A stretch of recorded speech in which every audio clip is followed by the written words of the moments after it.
Hi, good evening, everyone. So we'll continue from where we left yesterday. For some of you, those who may not have joined the session yesterday, we are trying to do a recap, one could say, or probably a quick revision, as well as looking at possibly what are the things that UPSC may try and ask with respect to some of the static topics of polity. And the topics that we have identified for this particular session is based on the previous year questions. So what we have done is that we ran an analysis of the questions. So we ran an analysis of the questions that were asked from 2013 to 2025 in the prelims examination, and on the basis of that, we have identified some of the most important and high-yielding topics as far as the prelims examination is concerned. Any one of you who's coming late, please sit at the back, right? This is just basic etiquette that when you are coming in late, then once the class has started, that you do not disturb the rest of the people and walk in front and create a nuisance for the others. Okay, so anyway, now the topic that we were discussing last was related to the parliamentary functioning, and in that we had already discussed about several aspects related to passing of the bills and what happens if the Lok Sabha dissolves to a bill, and we had also discussed about some of the powers of the Rajya Sabha as well specifically. Now, let's quickly talk about the anti-defection law. This is one topic on which you will find many questions have been asked by UPSC in the past. As far as the provisions related to the anti-defection law are concerned, you should know what was the reason because of which we introduced the anti-defection law in India. Because there were a large number of defections that were taking place in Indian politics, especially in the 1970s and the 80s. And the idea was to keep a check on these defections, political defections, where people would often, after getting elected, change the political party from which they had been elected to the house. This was a problem that was witnessed both at the parliamentary as well as the state legislature level. So what was done was that we added a provision in Article 102 of the Indian Constitution. So as you people would know, Article 102 relates to the provisions with respect to disqualification of a member from the membership of the parliament, and corresponding provision which has been given in the state for the state legislatures is Article 191. So Article 102 and Article 191 of the Indian Constitution were amended slightly, and there were two provisions which were added to it.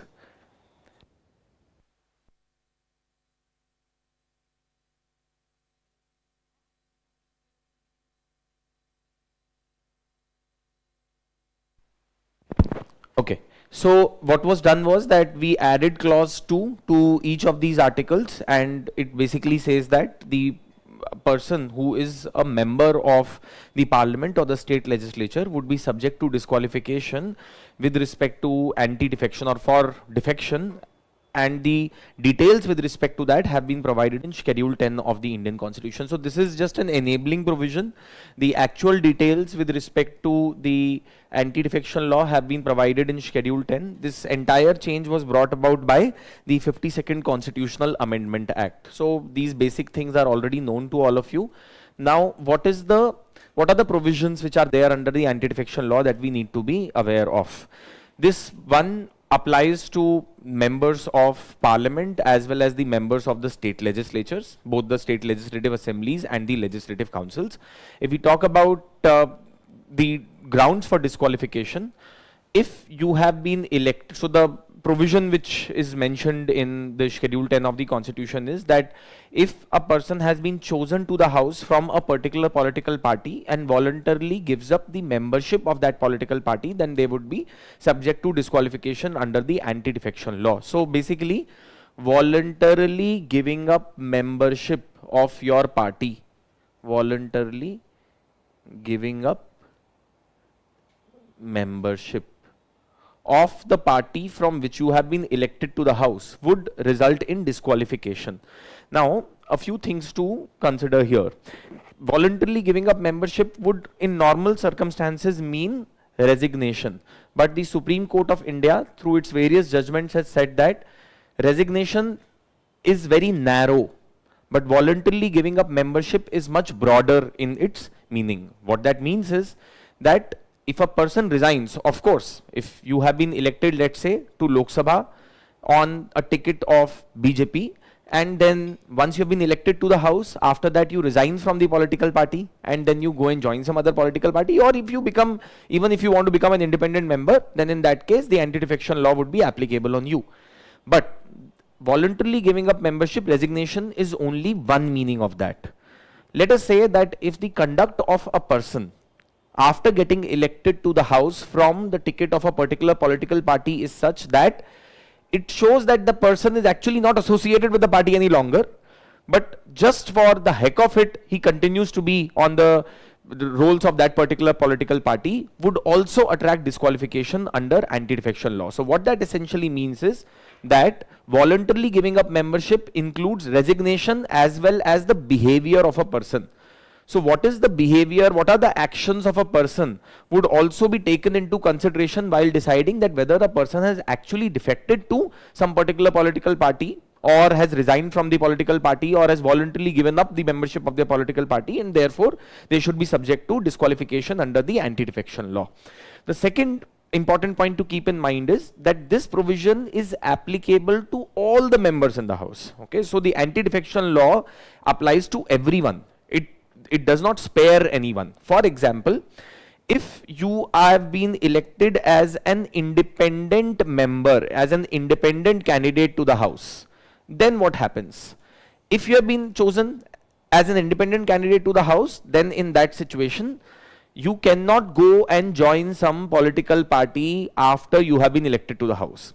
See, the basic idea behind this particular law, if you understand that premise, then to be able to derive all of this becomes much easier. The premise is twofold. One, I want to stop these defections that are happening in Indian politics, which was often called as the IRM and the Gayaram politics culture, where people would be given lure of some office, people would be given lure of some kind of money to join a particular political party, right? So that was one. And the number was very huge. Between 1960s to 1980s, the number of defections that had taken place in Indian politics was more than 4,000. More than 4,000 MLAs and MPs put together, MLAs, MLCs, whatever, legislators put together, had defected in Indian politics. So that was the premise on the basis of which this anti-defection law was brought in. The second is that if I as a voter have chosen you to the house, either to parliament or to the state legislature, I have not only chosen you because of your credentials, I have chosen you also because of the political party to which you belong. So there is a democratic mandate also which has been given to you because of the political party to which you belong. And today, after getting elected, you change your political party. Does it not defeat the electoral mandate which has been provided by the voters in the elections? So therefore, we want to prevent both of these, we want to address both of these problems. Therefore, often you may be inclined, I'm sure that many of you must have already voted quite a few times. I personally have been inclined a lot of times to vote for independent candidates, those who have been contesting from my constituency. Why? Because I do not really have a lot of faith, and this is my personal view, I do not really have a lot of faith and belief in the way the political parties in this country function, traditional political parties in this country function. So I would want to encourage independent candidates, people, those who are coming up in politics on their own and trying to make a mark there. So I have often gone and voted for these independent candidates over and above the candidates of any of the traditional political parties in my constituency. Why am I voting for them? Because they are independent candidates. Tomorrow, after getting elected to the house, they go and change their political party. Would it be fair on me as a voter? That's the question that we need to ask, right? And therefore, in that circumstance as well, the anti-defection law would be applicable on them as well. Then, the third category, which often creates confusion in the minds of the students, is with respect to the nominated members. Even nominated members are subject to the provisions of the anti-defection law. The only thing is that nominated members have 6 months. Once you have become a nominated member of the house, and if you are already not member of any particular political party, you have a period of 6 months available to you in which you can join any particular political party. If you do not do that within the 6 months period, and if you do that after 6 months, then you shall be subject to the provisions of anti-defection law. So nominated members, we can say that after 6 months, the anti-defection law starts applying on them when they have become a member of the House. The fourth category to keep in mind is with respect to the presiding officers. Let's say, for example, what happens in case of the Speaker of the Lok Sabha or the Speaker of a legislative assembly. So here there is a very interesting provision which has been created in our law, which is very similar to the provision which has been adopted or which has been a convention in Britain. As you people would know, in Britain they follow a principle called as once a speaker, always a speaker. We do not follow that in India. Please remember that, okay? Once a speaker, always a speaker is not a provision that is followed in India. Now, what is once a speaker, always a speaker? In order to maintain the neutrality of the presiding officer in the House of Commons in Britain, the convention that has been adopted in Britain is as follows. Once a particular person is elected as a Speaker of the House of the Commons, then immediately after that they resign from their political party. But the trouble is that if that person wants to contest the elections again the next time, in the next cycle, from his political party or from his constituency, then he will face problem, because then he will not be having membership of any particular political party and he will have to contest the elections as an independent candidate. So this will create a fear in his mind that why should I resign from my political party in order to show neutrality as a presiding officer of the House, because next elections I will not be able to get elected. So the convention which has been established in Britain is that in the next cycle of elections as well, that person is chosen automatically, which we can say as he is chosen unopposed from his constituency to the House of Commons. Political parties do not put up their candidates against that particular member as a matter of convention. This helps in maintaining neutrality of that particular individual, because he is no longer associated with any political party, nor is he dependent on any political party for his political career. But then the question that should arise in your mind is that once a speaker, always a speaker, does it mean that the person is going to be a speaker for ever and ever? That's of course not going to be the case. Usually this lasts for around 2 cycles. At max it can go up to 3 cycles, and after that the person retires from active politics forever and ever. So this is the provision which has been created in Britain. What we have tried to do here in India is something similar. If you have been chosen as a presiding officer of the House, you have been chosen as Speaker of Lok Sabha, immediately after your election as Speaker of Lok Sabha, you resign from your political party, and while you continue to hold the office as the Speaker, you do not join any other political party or your political party back again, anti-defection law would not be applicable on you. So there is an exception which has been created for the office of the Speaker in our anti-defection law, that it is possible for the Speaker to resign from his political party after he has been immediately elected as the Speaker of the House. This is in order to show neutrality with respect to the position that he is holding. But he should not join any other political party or his political party while he continues to hold the office as Speaker. Another thing, what happens, let's say, if he resigns in between from the position of the Speaker? Can he go and join his political party? The answer is yes. He can go and join his political party after he has resigned from the office of the Speaker. Let's say midterm he resigned from the office of the Speaker, he goes and joins back his political party. Good, no problem with respect to anti-defection law. But if he goes and joins any other political party after he has resigned from the office, then in that particular case anti-defection law would be applicable on such an individual. So these are some of the things that we need to keep in mind as far as the anti-defection law, on whom it is applicable, etc., and all of those things. Another thing which we all know is that the decision with respect to disqualification under the anti-defection law is taken by the presiding officer. So the decision making authority is the presiding officer. And another interesting thing, originally in the provisions, this power to take the decision over disqualification was handed over to disqualification was given to the presiding officer, and it was also stated that this decision of the presiding officer shall be final, which means that it shall not be subject to any kind of judicial review. But the Supreme Court of India, in a landmark judgment, a constitutional bench of the Supreme Court, in what was called as the Kyoto Holohan case, where the constitutional validity of this entire constitutional amendment was challenged on the grounds of violating the basic structure of the constitution, stated that this particular provision, which says that the decision of the presiding officer shall be final, is unconstitutional because it dilutes the provisions of judicial review, which is a part of basic structure of the Indian Constitution, as we all know, and we all know that no amendment of the Indian Constitution can dilute basic structure of the Constitution. So on that ground,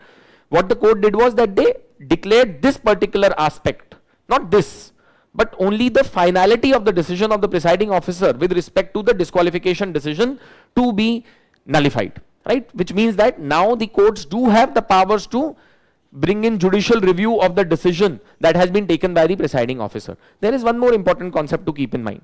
When you look at the provisions of Schedule 10 of the Indian Constitution, and I'm rushing through some of the topics today because I realized yesterday that we had promised 50 and we were able to finish only 8 or 7 or whatever yesterday. So if we have to truly be able to keep up to the mark, then I'll have to kind of skip some of the things and rush through some of the things, which means that I may not be able to go through the exact Bare Act provisions today in most of the topics. But in any case, it is requested that when you go back, please do not just rely on this discussion. You go and read the provisions of Schedule 10 from your own end in order to truly build a good understanding of these concepts. Reading is believing, reading is absorbing. If you're not doing it by yourself, I am the one who's revising, I am the one who's preparing. It's not you who's preparing. So if you truly want to be gaining mastery over any of these concepts, it's important that you go back and you try and read these things by yourself. Ab isme interesting baat kya hai? What you will find is that there is no timeline which has been prescribed in Schedule 10 for the decision to be taken by the presiding officer with respect to disqualification of an individual under anti-defection law. Which means that there is a possibility that if the speaker's position is biased, which unfortunately in India more often than not is indeed biased, then they can delay taking decisions on those individuals, those who may have defected to their own political party. This has already happened in several states in India. In several states in Karnataka, Andhra Pradesh, Manipur, Arunachal Pradesh, it has happened that the members from the opposition defected to the ruling party, but because the speaker also belonged to the ruling party, he did not take any decision with respect to disqualification of these individuals. So this is another important point to keep in mind, and this has become a controversy in the court. The court has stated also that if the decision is not taking the decision, if the speaker is not taking the decision, he is delaying the decision, if there is unreasonable delay on his part, then in that case we will have to step in and we will have to judicially review the decision, or we will disqualify those individuals and take the decision under the anti-defection law. See, the idea basically is that no action of the state should be arbitrary in nature. Why? Because as you people would know, the biggest tool or the weapon that comes in these kind of cases in the court is Article 14 of the Constitution. See, Article 14 is all about equality, right? We'll discuss about Article 14 also very shortly, but it's all about equality. You must understand one thing, that if something is arbitrary, if there is no basis for something, if there is undue delay that is taking place, it is arbitrary only. Arbitrary means that there is no objectivity. That something which has been taken on some decision that has been taken on the whims and the fancies of the person who's taking the decision. If something is arbitrary, don't you think that it violates the principle of equality? Arbitrariness and equality, as the Supreme Court says, are sworn enemy of each other, right? So any arbitrary decision violates the principle of equality. See, try to understand it this way as well. Let's say if there are two people, those who are appearing for interview for a government job, and I conduct an interview for both of the people for 2 minutes, and I just ask their name, I look at their faces, and then I say, okay, go, and then I select one person. The senior officer comes and asks me, how did you make selection of this particular individual? I said that because I liked his face. This is something which is very arbitrary. There is no objective. In a way, what you're doing is that you are violating the principle of equality. When you are acting in such a random manner, aren't you violating the principle of equality for the other person? So you can understand it this way as well, that arbitrariness and equality are always sworn enemy. तो most cases में जब इस तरीके की situations आते हैं, court के अंदर आर्टिकल 14 का सहारा लिया जाता है, ये बोल के कि सर ये जो स्पीकर का डिसीजन है आर्बिट्ररी है, मैलाफाइडी है. It is violating the principles of Article 14 of the Indian Constitution. It is violating the principle of equality, which is very essential component of India's Constitution. It's the entire spirit of the Constitution. हमारा पूरा Constitution चिल्ला चिल्ला के equality की बात कर रहा है. And on the other hand, there is this presiding officer who is taking the decision in an arbitrary manner, violating the principle of equality. So this cannot be allowed to stand. right? So these are some of the things that we need to keep in mind as far as the anti-defection law is concerned. अब इसके अंदर एक चीज और है, anti-defection law made for another exception, and which was that if 1/3 of the members of a particular political party in the house split from the political party and make a new political party or join some other political party, then in that particular case anti-defection law would not be applicable on them. So this particular exception which was introduced in the anti-defection law was called as an exception of split. Okay, 1/3 of members of political party in the house,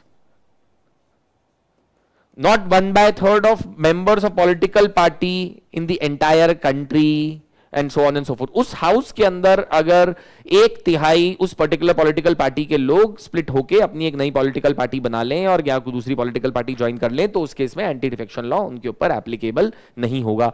ये इसलिए था कि आप एक आजादी दें कि अगर एक बहुत बड़ा ग्रुप जो है, if there is a bigger group that is there which is trying to split from the political party, then they should have the freedom to be able to do so. But then what we started to realize is that it started to fragment the political structure in India and started to further promote fragmentation of political parties. बड़ी बड़ी political parties छोटे छोटे होने लगी. So therefore 91st Constitutional Amendment Act was brought in. And see, the other thing is that anti-defection law originally was brought in to prevent individual defection. But then we realized that this 1/3 provision, what it is doing is that individual defection तो stop हो गया है, but large groups में defection हो रहा है अब. So then what we did is 91st Constitutional Amendment Act was brought in and we changed this. Okay, इस 91st Constitutional Amendment Act से हमने इस 1/3 के provision को extend करके 2/3 कर दिया. And we called it a merger. So now if 2/3 of the members of any particular political party in the house resign from the political party and join any other political party or form a new political party, then in that particular situation or circumstance the anti-defection law would not be applicable on them. But the criticism still remains the same, because 1/3 की जगह अब आपने बार को raise करके 2/3 कर दिया है, but the problem still remains to be the same. Anyway, those are some of the things that we need to keep in mind as far as the mains examination is concerned. This is all that is to be kept in mind with respect to anti-defection law for prelims. एक चीज और है इसमें anti-defection law में, हमने ये बोला that disqualification will happen when you voluntarily give up the membership of your political party. There is another ground on the basis of which disqualification can happen under the anti-defection law, and that is if a person who is a member of the house, whether he is and he belongs to specifically a political party, if a member votes or abstains to vote contrary to the directions provided by the party.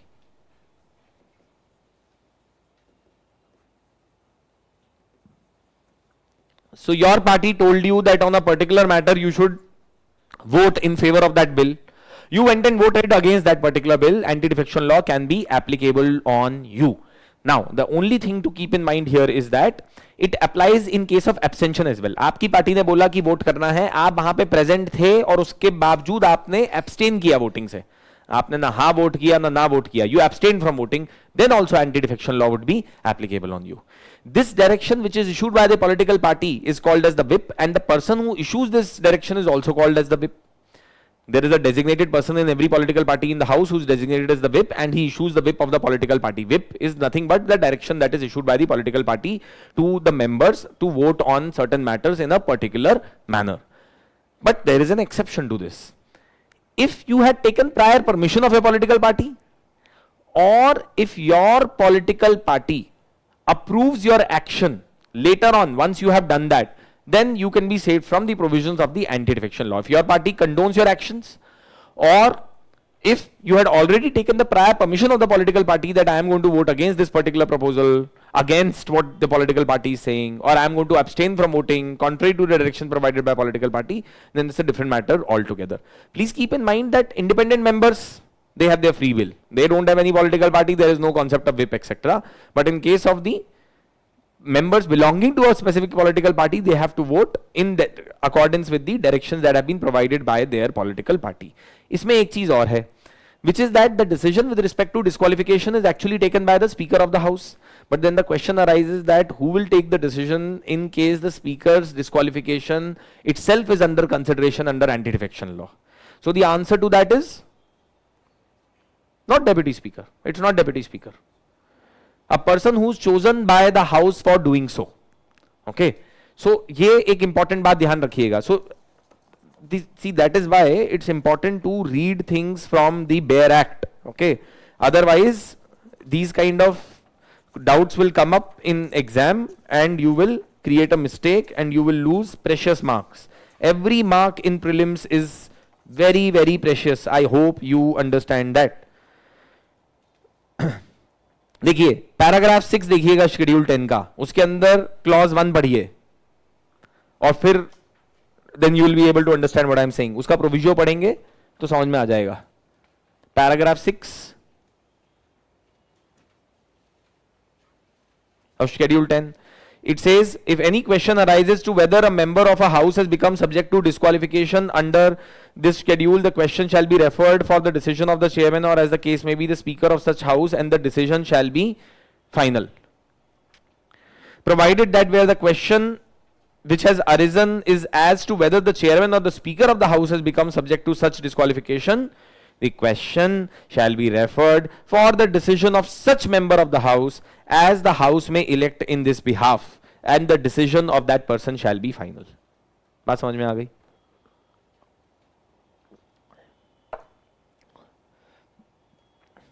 ठीक है, तो ये हो गया with respect to anti-defection law. चलिए now let's move further. Let's talk about parliamentary privileges. ये clear है सब, anti-defection law वगैरह है ना. So एक बार इसको देख लीजिएगा शेड्यूल 10 को खुद से. इसके अंदर ये छोटी छोटी चीजें हैं which often lead to big mistakes. एक क्वेश्चन जो है आप ध्यान रखिएगा, आपको 2 नंबर का नहीं पड़ रहा है एग्जाम के अंदर. One wrong question costs you, one wrong answer costs you 2.6.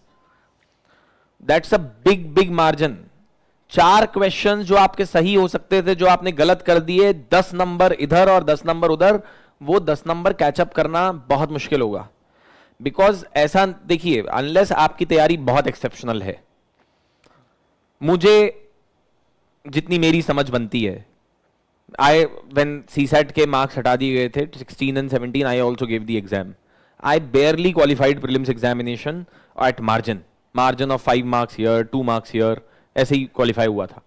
जब तक CSAT था तो CSAT का सहारा था, उसके अंदर खींच के नंबर ले आते थे. बट जब CSAT क्वालिफाइंग कर दिया, जब से इन्होंने 2015 में किया, जब भी किया, 14 के अंदर जब भी किया, उसके बाद से then it became a problem. 16 से किया आई थिंक शायद, then it became a problem because then फिर मार्जिन जो है बहुत कम रह गया था. तो despite the best preparation around me, I didn't really find people जिनके 140 आ रहे हो. Very few people were there. Most of the people, even with the best of the preparation in GS, they would get like maybe 110, 115 at the max. But अब आप सोच के देखिए, if the cutoff is 95, if the cutoff is 98, आपके 105 आ रहे हैं, 10 number इधर, you will be out of the list. So you have to be very careful about small things in prelims. Precision is very important. It's better that you don't attempt the question than getting it wrong, because getting it wrong means that you have committed a sin. And you can, in my personal opinion, you can definitely not go wrong with a question which everyone else has been able to get right. अगर 95% of the candidates, those who were serious candidates for the exam, have been able to get it right, and आपका वो गलत हो गया है, तो फिर आप catch-up game खेल रहे हैं फिर उसके बाद. तो then it's going to be very difficult, because वो एक common pool ही है 100 में से 30-40 क्वेश्चन का, जो सब करके आएंगे सही. आपने उसी के अंदर गलती कर दी, तो बचे हुए अब जो 20-25 क्वेश्चन है जिसके अंदर हमें सोच के आंसर निकालना है, उसमें वैसे ही the accuracy rate is going to be lower. वहां पे तो वैसे ही चांसेस गलत हैं और होने के. आप उन क्वेश्चंस के ऊपर रिलाई कर रहे हैं to cover up for those 30 questions, you will be in a big trouble, right? So that's why in prelims it's very important that you revise as many times as possible. I remember that first time when I had given prelims examination, polity की बात करूंगा, I must have revised Lakshmikant at least 5 times. And that's when I truly had the confidence कि चलो देखा जाएगा exam के अंदर. फिर भी एक there will always be an iota of doubt. Best of the best prepared candidates around me as well, I found कि सबको एक थोड़ा बहुत first attempt में especially you are bit uncertain about prelims examination. और जिसका पहले नहीं निकला है फर्स्ट या सेकंड में और फिर वो सेकंड थर्ड फोर्थ जो भी दे रहा है तो उसकी तो अनसर्टेनिटी और ज्यादा बढ़ जाती है क्योंकि उसके दिमाग में अपने खुद के डाउट्स होते हैं अबाउट हिमसेल्फ और his or her own capability and all of those things, right? If you meet people, some of you may have given the attempts already, not qualified, you would understand what I'm trying to say here. Anyway, so now let's move on to talk about parliamentary privileges and immunities. So what are parliamentary privileges and immunities? These are special privileges, these are special powers, one can say, that have been given to the members of the legislatures in India so that they can perform their functions in an independent, fair manner. The parliamentary immunities and privileges in India are not very well defined.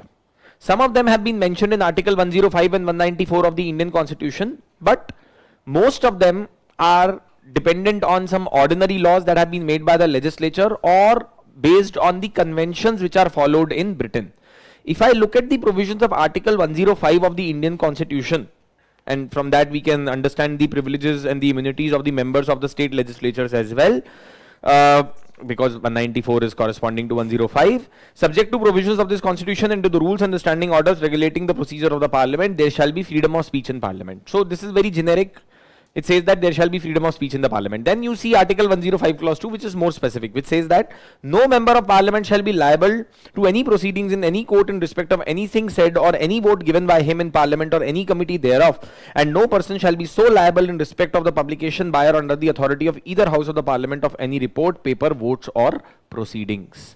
So the thing to keep in mind here with respect to Article 105 clause 2 is that if as a member of parliament you make some speech, you do something which is a part of your official duty in the house, then in that particular circumstance you cannot be held legally liable in the court for that. For example, if any individual was to make false accusation on some other individual which is having no basis at all, with the aim and intention of disreputing the other person, what can the other person do? They can go and file a civil defamation suit against that person, or they can even go and file a criminal defamation complaint as well if the defamation that has been done is of gross nature. But in case of parliament, none of that is there. For example, if you make a speech that hurts the religious sentiments and the feelings of the other community, then in that case you can be charged under sections of BNS and you can be put behind the bars. FIR file हो जाएगी आपके ऊपर. पर अगर आप parliament के अंदर कोई ऐसी स्पीच देते हैं तो आपके ऊपर कोई एक्शन कोर्ट में नहीं लिया जाएगा. दैट डजंट मीन कि खुली आजादी है, कुछ भी बोलो, right? The action will be taken by the house. You are violating you are saying something in the house can take disciplinary action against you. They can expel you, they can suspend you, they can issue a warning to you, they can expunge your remarks from the speech that you have made. They can do all of those kind of things, but in court nothing can be done against you. Right? So this is Article 105 clause 2 of the Indian Constitution that provides the immunity to a parliamentarian to make a speech and to give a vote as they want to, and they cannot be held legally liable in court for doing so. Please don't confuse it by thinking that कि sir फिर वो anti-defection law के अंदर जब वो vote दे रहा है तो उसके ऊपर disqualification. भाई वो तो इन हाउस प्रोसीजर है, वो एक अलग बात है. वी आर टॉकिंग कोर्ट नहीं ले जा सकते आप उस आदमी को. पर अब इसके अंदर सवाल ये आता है, and that this is important judgement that you should know. In 1998, there was a judgment of the Supreme Court of India. A constitutional bench of the Supreme Court of India had given a judgment, which is also called as the P.V. Narasimha Rao case or the JMM bribery case, where some of the members of the parliament, they had been caught taking bribe and giving vote in the parliament. Now, जब इनके ऊपर proceeding चली court के अंदर तो इन्होंने बोला कि हमारे को आप लीगली लायबल होल्ड नहीं कर सकते. इनके ऊपर प्रिवेंशन ऑफ करप्शन एक्ट के अंदर एफआईआर की गई. इन्होंने उसको कोर्ट में चैलेंज किया कि करप्ट एक्टिविटी, पब्लिक ऑफिशियल है और पैसा लेके अपना ऑफिशियल काम कर रहा है. तो इन्होंने कोर्ट में जाके बोला कि sir, we have immunity of article 105 clause 2 of the Indian constitution. We were giving vote, whether we took money or not, how does it matter? We have immunity under Article 105 clause 2 of the Indian Constitution. Unfortunately, Supreme Court of India agreed with them and said that any action of an individual who's a member of the parliament is immune from any legal proceedings because of Article 105 clause 2 of the Indian Constitution, even if they are taking bribe and voting in the parliament. Thankfully, sense prevailed And 1.5 years back, Supreme Court of India reversed its judgment, finally. Imagine, after 16-17 years, Supreme Court of India finally woke up from its sleep, right? 16-17 meaning, kitna ho gaya? 26 years, right? So much water would have passed under the bridge. Anyway, we should not speak about the judiciary because then they will come after us, right? So NCERT जैसी किताब के अंदर जरा सा कुछ इनॉक्यूस publish कर दिया, उसके ऊपर इतनी परेशानी हो गई तो भाई मेरे को तो जो है उल्टा टंगा दिया जाएगा. So I would rather not speak. Anyway, we respect the judiciary of this country. So now the fact is that जब जागो तभी सवेरा, right? 17 साल बाद ही सही, बट सुप्रीम कोर्ट ने बोला कि ये जो जजमेंट थी गलत थी. और अगर आप ब्राइबरी के अंदर इन्वॉल्व हैं and then you are making a vote or you are making a speech in the house, then you will not be protected under the provisions of article 105 clause 2 because your official duty is to vote. Your official duty is not to take money and to vote, right? So then you will not be provided any kind of protection. So thankfully this judgment has been reversed now. Now then another thing, what else are the other privileges and immunities which are enjoyed by the members of the parliament? Some of them are derived from the House of Commons in Britain, and some of them are derived from some of the ordinary laws that have been made by the legislatures in India. For example, in the provisions of CPC, the Civil Procedure Code, there is a provision that a person cannot be arrested or cannot be also made to be a witness, cannot be arrested 40 days before, during the ongoing session, and 40 days after the session of the house is going on. A person cannot be asked to be a witness while a session of the house is going on without the permission of the house itself. So these are some of the privileges that have been provided for the members of the parliament and state legislatures in India under ordinary laws. Then convention से भी आया है Britain के. तो originally हमारे constitution में article 105 में ये लिखा था that the parliament should make a law and should define the other privileges and immunities of the members of the parliament. But till the time it is done, the privileges and the immunities of the members of the parliament shall be the same as that of the house of Commons in Britain. So Indian parliament did not like this कि House of Commons of Britain का हमने reference अपने constitution में क्यों दिया हुआ है.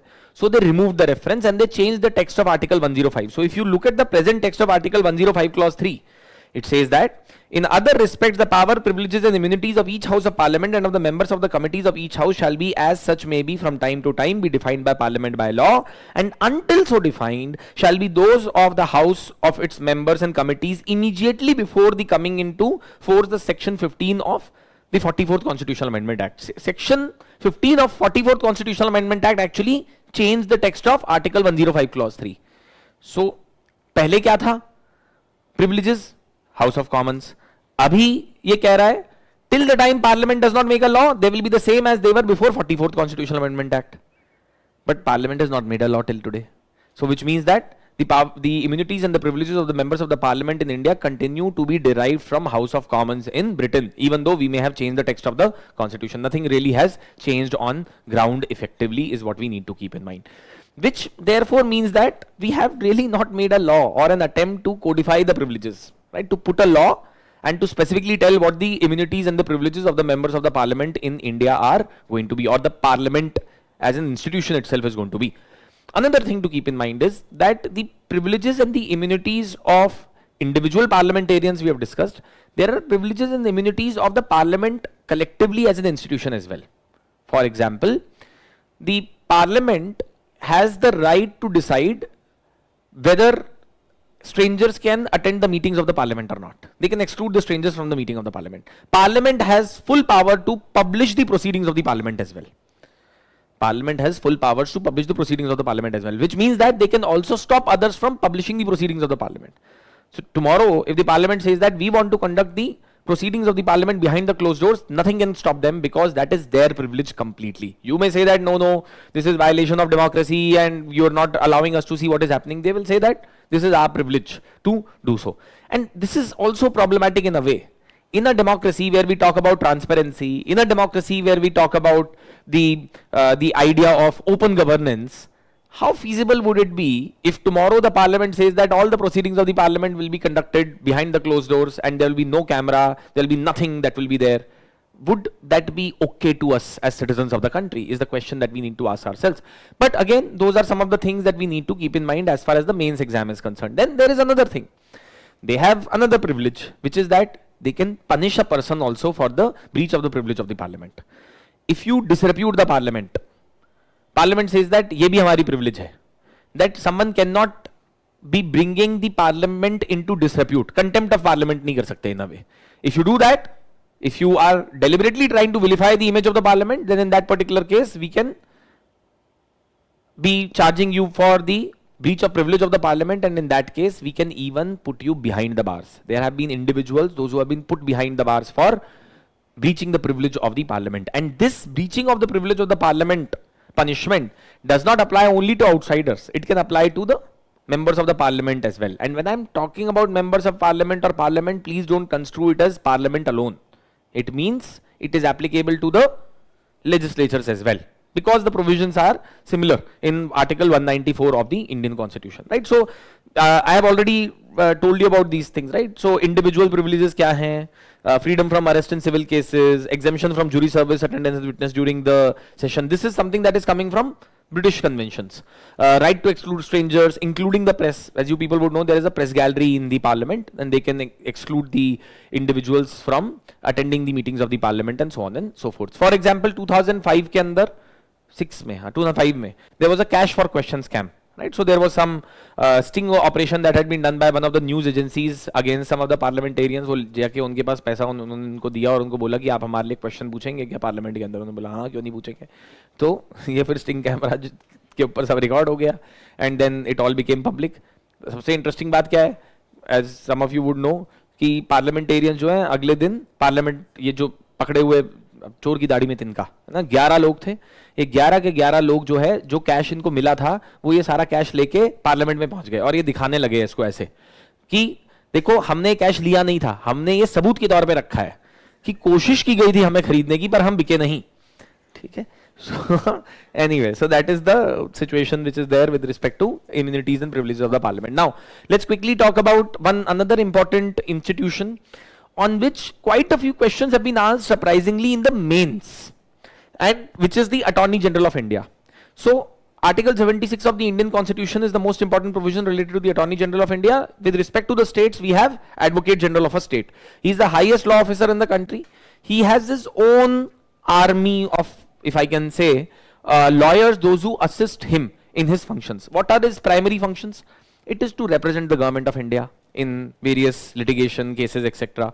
It is to provide legal advice and any kind of counseling to the government of India on any legal issues, right? So those are primarily the things that are supposed to be known about the functions of the Attorney General of India. Attorney General of India has a very unique position in our constitution because he can attend the meetings of the parliament as well as the parliamentary committees, and he also has, when he is attending the meetings of the parliament and the parliamentary committees, same immunities and privileges as any other parliamentarian would have, except that he would not be able to vote, right? So that's one thing that you have to keep in mind. So if you look at the provisions of Article 88 of the Constitution, attorney general का position जो है एक तरीके से हमारे constitution में हमने उसको मिनिस्टर के इक्विवेलेंट रख दिया है पार्लियामेंट्री प्रिविलेजेस की जहां तक बात आती है. तो जैसे minister, irrespective of whichever house you belong to, you can go and attend the meeting of the other house. Mr. S. Jaishankar, even though he is the external affairs minister and chosen from Rajya Sabha, he goes and attends the meetings of the Lok Sabha often, because वहां पे कोई answer देना है या कोई explanation देना है या पॉलिसी बताना है कि भाई फॉर एग्जांपल अभी तो the parliament is in recess, but when it comes back तो फिर ये पक्का सवाल उठेगा पार्लियामेंट के अंदर कि जो भी ये सब अभी इंटरनेशनली हो रहा है इसके अंदर what is Indian government stance, बताते क्यों नहीं हो आप? हमारा स्टांस क्या है इसके अंदर, क्लियरली बताइएगा.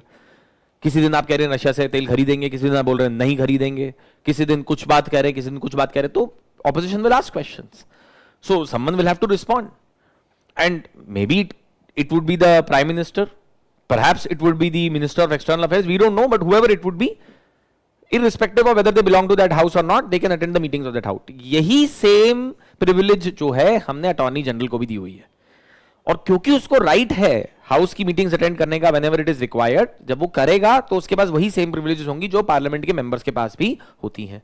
So this is another thing. This, what you have to keep in mind is that, see, other officers don't have these. Other legal officers of the government of India do not have these privileges. Attorney General के अलावा Solicitor General भी है, उसके पास नहीं है ये power. Solicitor General is the second in command to him, right? उसके अलावा बहुत सारे legal counsels हैं सरकार के, those who are in the team of the Attorney General and the Solicitor General, all the additional Solicitor General, and इन सब के पास नहीं है ये सब power. Only Attorney General of India. Same goes for the Advocate General of the state as well, that he has been given similar kind of privileges under the Constitution. So corresponding provision has been given for him as well, right? So you can quickly have a look at the provisions of Article 76 of the Constitution. The President shall appoint a person who is qualified to be appointed a judge of the Supreme Court to be Attorney General of India. So the qualification is there. You should be qualified to be a judge of the Supreme Court of India. So we all know what the qualifications to be a judge of the Supreme Court of India are. One is that. Secondly, appointment is made by President. So there is no specific process which is followed. Union Council of Ministers decide who the Attorney General is going to be. Now, Attorney General usually comes and goes with the government. जब नई सरकार आती है तो अपना Attorney General साथ लेकर आते हैं, and the government resigns, the Attorney General also resigns along with them. Is this mentioned in the Constitution? No. You can see that it shall be duty of Attorney General to give advice and this and that and everything, and to perform such duties, etc., and to discharge functions conferred on him by this Constitution or any other law for time being in force. In the performance of his duties, the AGI shall have right of attendance in all the courts and territory of India. And then the Attorney General shall hold the office during the pleasure of the President. तो सरकार जब तक चाहे वो तब तक office के अंदर रहेंगे. यूजुअली क्या होता है, जब सरकार का भी समय खत्म हो जाता है तो अटॉर्नी जनरल भी अपना रेजिग्नेशन जाके प्रेसिडेंट को सबमिट कर देते हैं, and that's the end of it. UPSC once asked a question that the attorney general of India has to resign with the removal or the dissolution of the Council of Ministers as per the Constitution of India. This statement is wrong because Constitution of India is not saying anything. Constitution ये तो convention है एक बस. Constitution बस इतना कह रहा है कि pleasure of the president के ऊपर he continues to hold the office, right? So that's the thing that you have to keep in mind. So it's similar to something like that governor has to necessarily resign or something like that. अगर उसके ऊपर अगर कुछ पूछ लें तो because doctrine of pleasure of the president applies with respect to office of the governor as well, as we all know, and shall receive such remuneration as the president may decide. Anyway, so this is as far as the provisions related to the Attorney General are concerned. Now let's quickly talk about the concept of office of profit. Article 102 provides various grounds for disqualification of a person from becoming a member and from continuing as a member of the parliament. Article 102 has clause 1 and clause 2. Clause 2 we already know relates to anti-defection law. Clause 1 provides for various grounds for disqualification. What are those grounds? Subclause A of Article 102 clause 1 talks about office of profit. If a person is holding an office of profit under government of India or government of state, then in that case that person cannot become a member of parliament, is ineligible. And if he is a member of parliament, he cannot continue as a member of parliament. He can be disqualified. Anti-defection law applies only on sitting members. Provisions of Article 102 clause 1 apply on people, those who want to become members of the parliament as well. Other grounds for disqualification in Article 102 clause 1 are if a person is of unsound mind and it's declared so by a competent court. Please remember that. If a person is undischarged insolvent, bankrupt, because you do not want that person's official duties to be influenced because of his financial position. If the person is no longer a citizen of India, one is not a citizen of India, and the fourth is that if the person has been disqualified according to provisions of any law that has been made by the parliament. That law is Representation of People Act. So we all know about section 8, section 8A, section 9, section 9A, section 10, etc., which are there in ROPA, according to which a person can be disqualified from the membership of the parliament and state legislature. वो law article 102 clause 1 subclause E के तहत ही बनी है. According to that it has been made. Office of profit पे आते हैं. Now article 102 clause 1 subclause A says that a person shall be disqualified from the membership of the parliament on the grounds of holding an office of profit unless that office has been exempted in a law made by the parliament. So similar provision exists for states as well. Parliament and state legislatures can make a law and they can declare a particular office as exempted from disqualification under office of profit criteria. This law, which has been made by the Parliament, is called as Prevention of Disqualification Act of 1959. UPSC once asked a question, this act has been amended how many times? वो उसमें 3-4 statement थे, एक में था कि this act has been amended 10 times or 5 times or whatever. God knows how many times this has been amended, yaar. How can I tell? So that's definitely not a concept that UPSC is checking. और suppose कीजिए अगर वो check करने की कोशिश कर भी रहा है, तो मैं तो वहीं पे उस क्वेश्चन को छोड़ दूंगा. अगर वो बात उस पे आके फंस जा रही है, उस स्टेटमेंट पे, कि ये सही है कि नहीं, उसमें तुक्का लेने का कोई सेंस नहीं बनता, बिकॉज वो फैक्चुअल इंफॉर्मेशन है, वो गलत होने के चांसेस 99.99% है. मैं कंसेप्चुअल स्टेटमेंट के ऊपर जाऊंगा. तो और क्या स्टेटमेंट थी? Office of profit is defined in constitution? No, of course not. Office of profit is not defined in Indian constitution. So there is a law which has been made by Parliament, Prevention of Disqualification Act of 59. Similar laws have been made by state legislatures as well, in which they have mentioned which offices are to be exempted from disqualification with respect to office of profit criteria. But बात तो फिर भी आती है कि what is office of profit? Generally speaking, office of profit refers to an office where a person who is holding that office is entitled to some kind of monetary remuneration. If you are entitled to some kind of monetary remuneration or benefit from the government by the virtue of holding that office, in a way you are a government employee or you are under obligation of the government.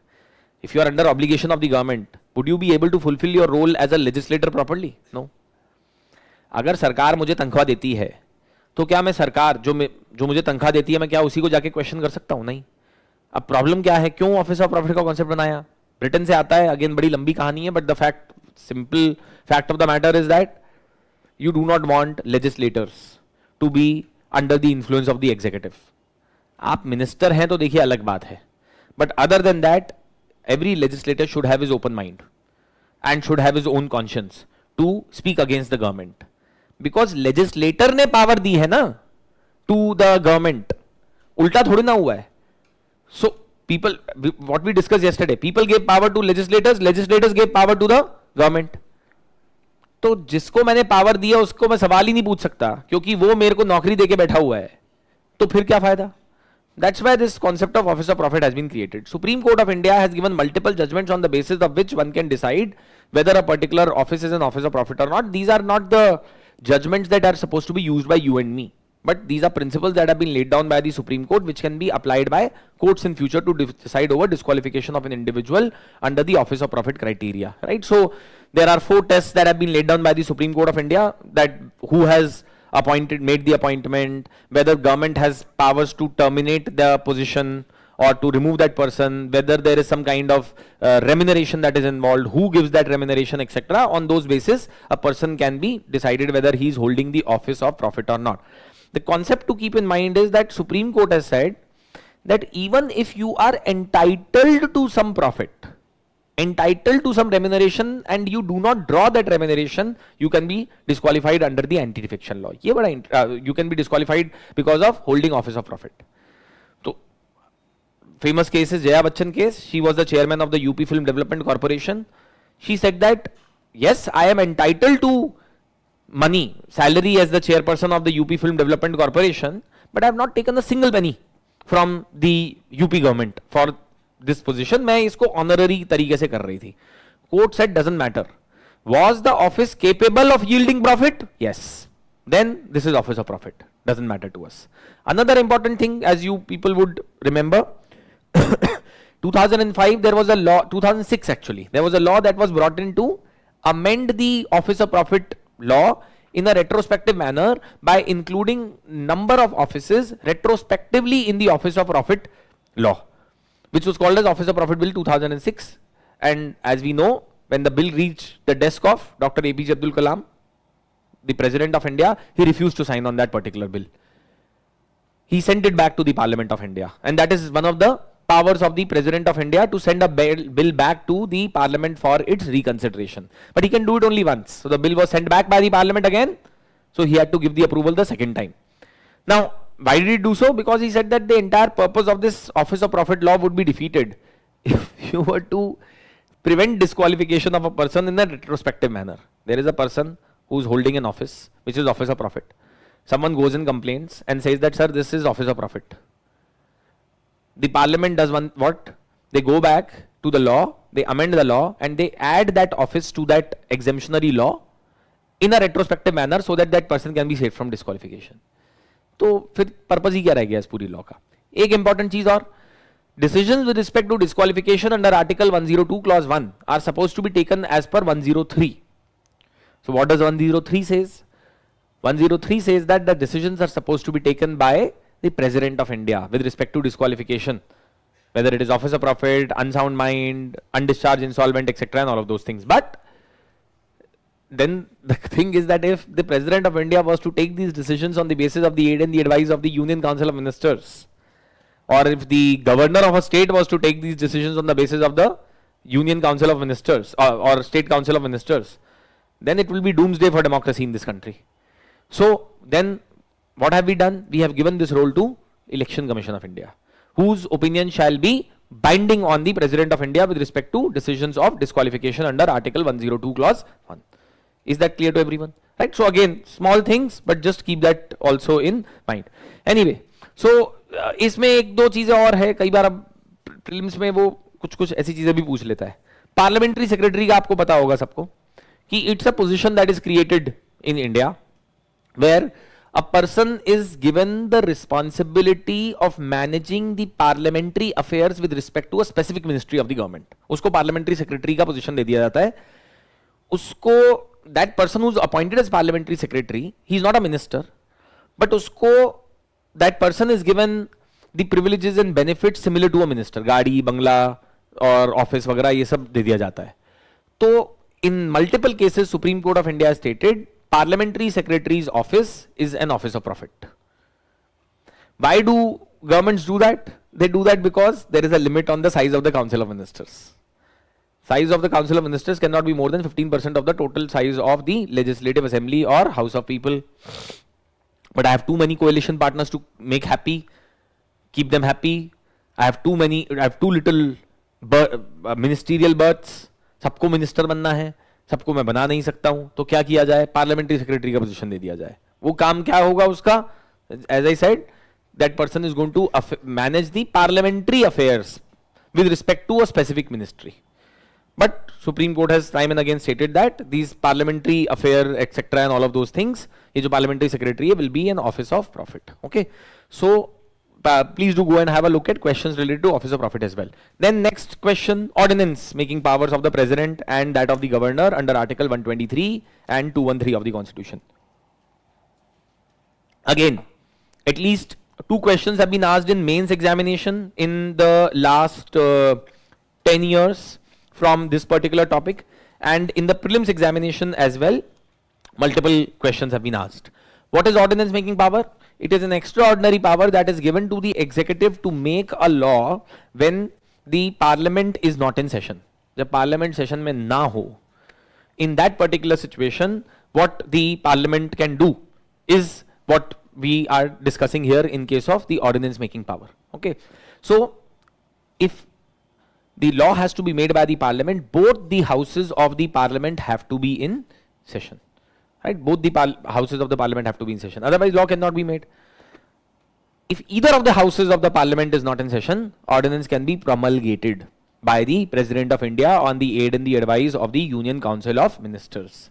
So if it appears so to the president that there is an immediate action, that the circumstances require him to promulgate an ordinance when either of the houses of the parliament is not in session, then he can go ahead and he can issue an ordinance. This ordinance that is promulgated by the president carries the same force and same effect as any other law made by the Parliament of India. It is in a way a temporary law, but जब तक ये law force में है, तब तक इसका वही काम है, उतनी ही पावर है जितना एक पार्लियामेंट्री लॉ की है. अगर ऐसा है तो इसके ऊपर लिमिटेशंस भी वही लगेंगी which are applicable on a parliamentary law. Yes or no? I hope you understand what I'm trying to say. If an ordinance has the same power as that of a law of the parliament, should it not be subject to same limitations as the law of the parliament? Right? So a law of the parliament is going to be applicable on the an ordinance will be subject to similar limitations, which includes fundamental rights. And if you look at it other way as well, if you read the provisions of Article 13(2), it says that a law cannot violate a fundamental right. What is the meaning of law? 13 clause 3 सब clause A. वहां पे law का मतलब दिया हुआ है. Law के एक मतलब उसने दिया हुआ है ordinance. Just to clear the confusion. But otherwise as well, an ordinance cannot violate a fundamental right. Right? So that's one of the things that has to be kept in mind. Can an ordinance amend the constitution? No. Why not?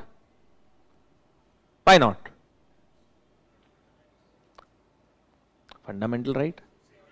यार फिर वही देखो, मैं कल भी मैंने बात समझाई थी. और अरे नहीं यार, ऐसे कैसे, मतलब it can do unless it defies basic structure. ये कब, तो फिर तो भाई बहुत सही है, बढ़िया है. आज ऑर्डिनेंस लेके आओ और प्राइम मिनिस्टर को जो है Prince of the country declare कर दो ऑर्डिनेंस के थ्रू, और फिर करते रहो जो मर्जी करना है. वो तो बाद की बात होगी ना, फिर वो तो कोर्ट में जाए. कोर्ट में देखो यार, मैंने कल भी बताया था, amendment of the constitution can be carried out only as per provisions of which article. बस ये सबसे बेसिक चीज है. इस कॉन्स्टिट्यूशन की अमेंडमेंट किसी और तरीके से नहीं हो सकती एक्सेप्ट 368. तो ऑर्डिनेंस कहां से आ गया इसमें? दूसरी बात एक और, as you people would know, and we will discuss next week, we will have the session on the most important judgments of the courts in order to understand some concepts. Supreme Court stated in Shankari Prasad case that Parliament has two kinds of powers to make laws. One, constituent legislative power to make constituent laws, and second, ordinary legislative powers to make ordinary laws.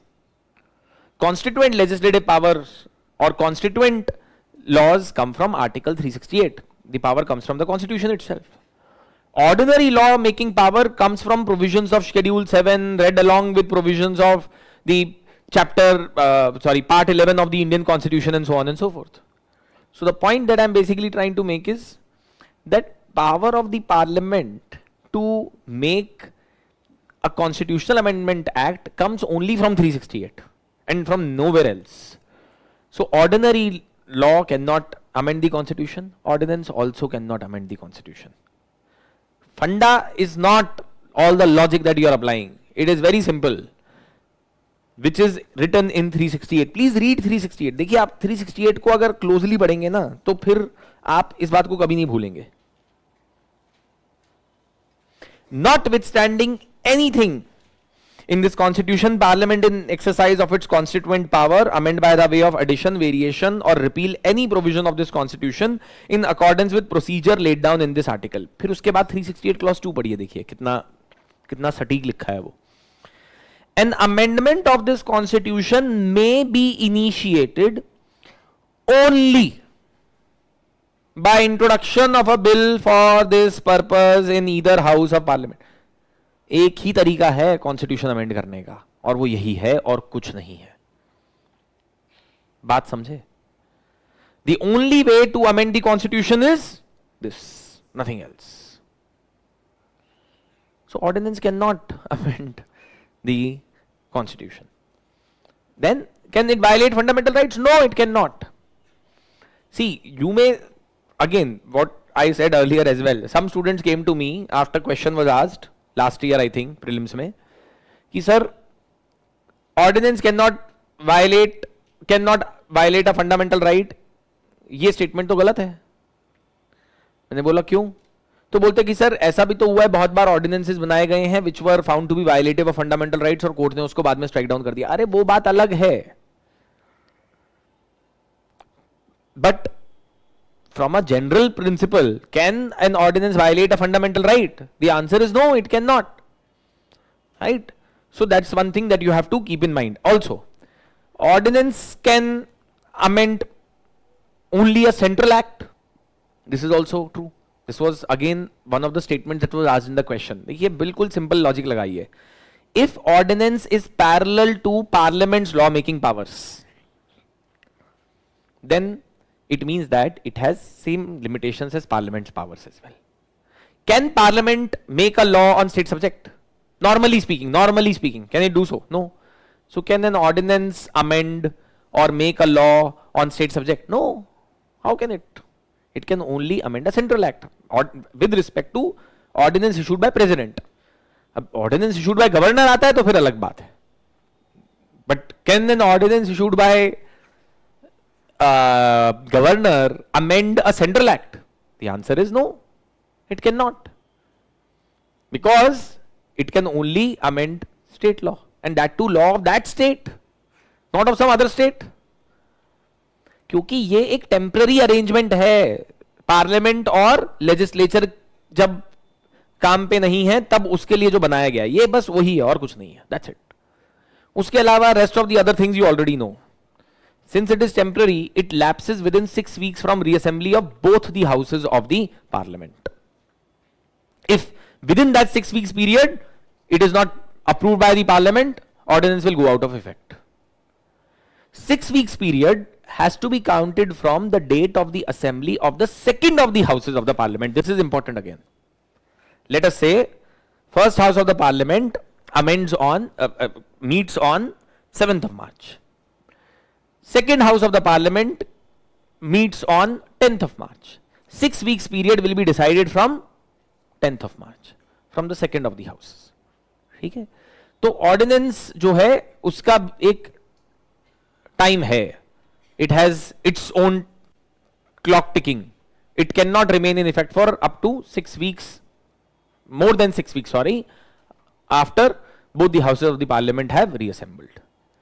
Right? So this is another thing that we have to keep in mind. Then during this 6 weeks period or before that, president can withdraw the ordinance as well and it can go out of effect. There is another thing which is to be kept in mind and which is very important.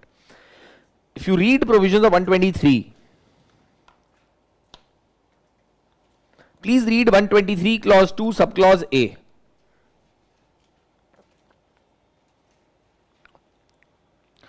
ये आज की worksheet इन्होंने distribute की अभी तक नहीं करी.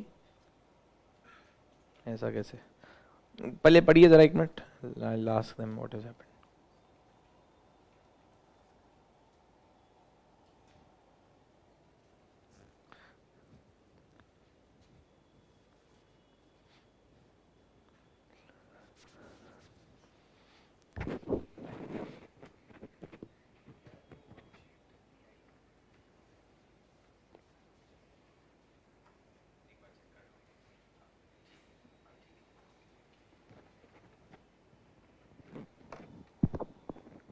Hanji, see, it shall be laid before both the houses of the parliament and shall cease to operate at the expiration of 6 weeks from the reassembly of the parliament. Or if before the expiration of that period, resolutions disapproving it are passed by both houses upon the passing of the second of those resolutions. So, there are 3 ways in which an ordinance can cease to have effect. 6 हफ्ते के within after reassembly of both the houses, parliament has not been able to approve the ordinance. Second, before the expiry of the 6 weeks period, at any point of time, if the parliament, both the houses pass the resolution disapproving the ordinance, it will go out of effect. Both the houses have to pass the resolution. Or third is that the President of India can withdraw the ordinance at any point of time. 123 clause 2 subclause B. Is that clear to everyone? And see, please read 123 clause 3. If and so far as an ordinance under this article makes any provision which parliament would not under this constitution be competent to enact, it shall be void. It shall be void. अब वो एक बात हो सकती है, देखिए एक बात तो फिर मैं ये भी बोल सकता हूं. सपोज कीजिए president of India issued an ordinance on a subject that is mentioned in state list. कर दिया, करने से कौन रोक सकता है? बट वो जब कोर्ट में जाएगा तो उसको तुरंत वॉइड डिक्लेयर कर दिया जाएगा. बट इसका मतलब ये नहीं कि आप कर सकते हैं. Do you understand what I am saying? It's as if वो सेम उस कंफ्यूजन को एड्रेस करने के लिए कि क्या आप मर्डर कर सकते हैं? हाँ बिल्कुल कर सकते हैं. तो फिर तो इसका आंसर यही होना चाहिए ना.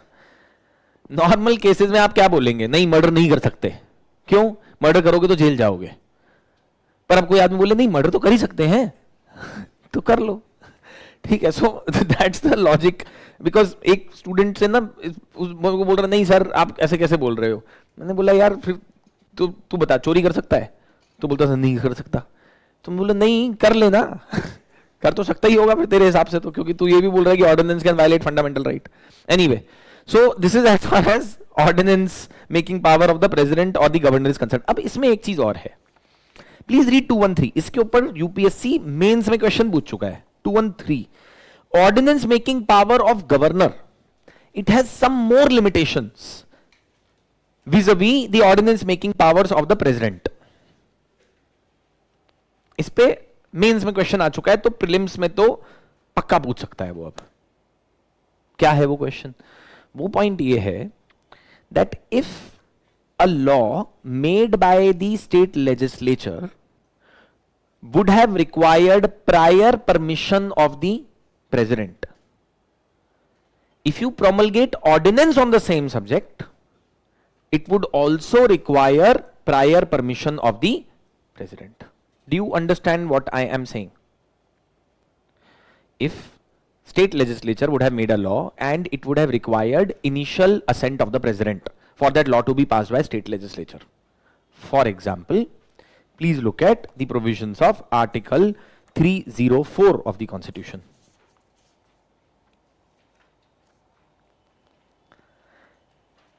Normally in India, there cannot be any restriction that can be put by any state on interstate trade commerce.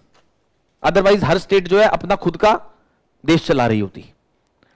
So in order to prevent that, we have provisions of 304. Now see, 304 कहता है, I'm reading 304 clause B. Okay. Notwithstanding anything in Article 301 or 303, the legislature of a state may by law impose such reasonable restrictions on the freedom of trade, commerce or intercourse with or within that state as may be required in the public interest. Normally, states cannot restrict interstate trade, commerce, etc. But they may do so in public interest. But there is a condition. Provided that no bill for the amendment of the no bill or amendment for the purpose of clause B shall be introduced or moved in the legislature of a state without the previous sanction of the president. भाई आप इतने important matter पे एक law बना रहे हैं जहां पे आप इंटरस्टेट ट्रेड कॉमर्स को अफेक्ट कर रहे हैं, रिस्ट्रिक्ट कर रहे हैं. अगर हर स्टेट ये करने लगेगी तो फिर again what I said, this entire country will be broken into pieces. Every state will be running its own country. We do not want that to happen. So permission has to be first taken from president. President means council of ministers.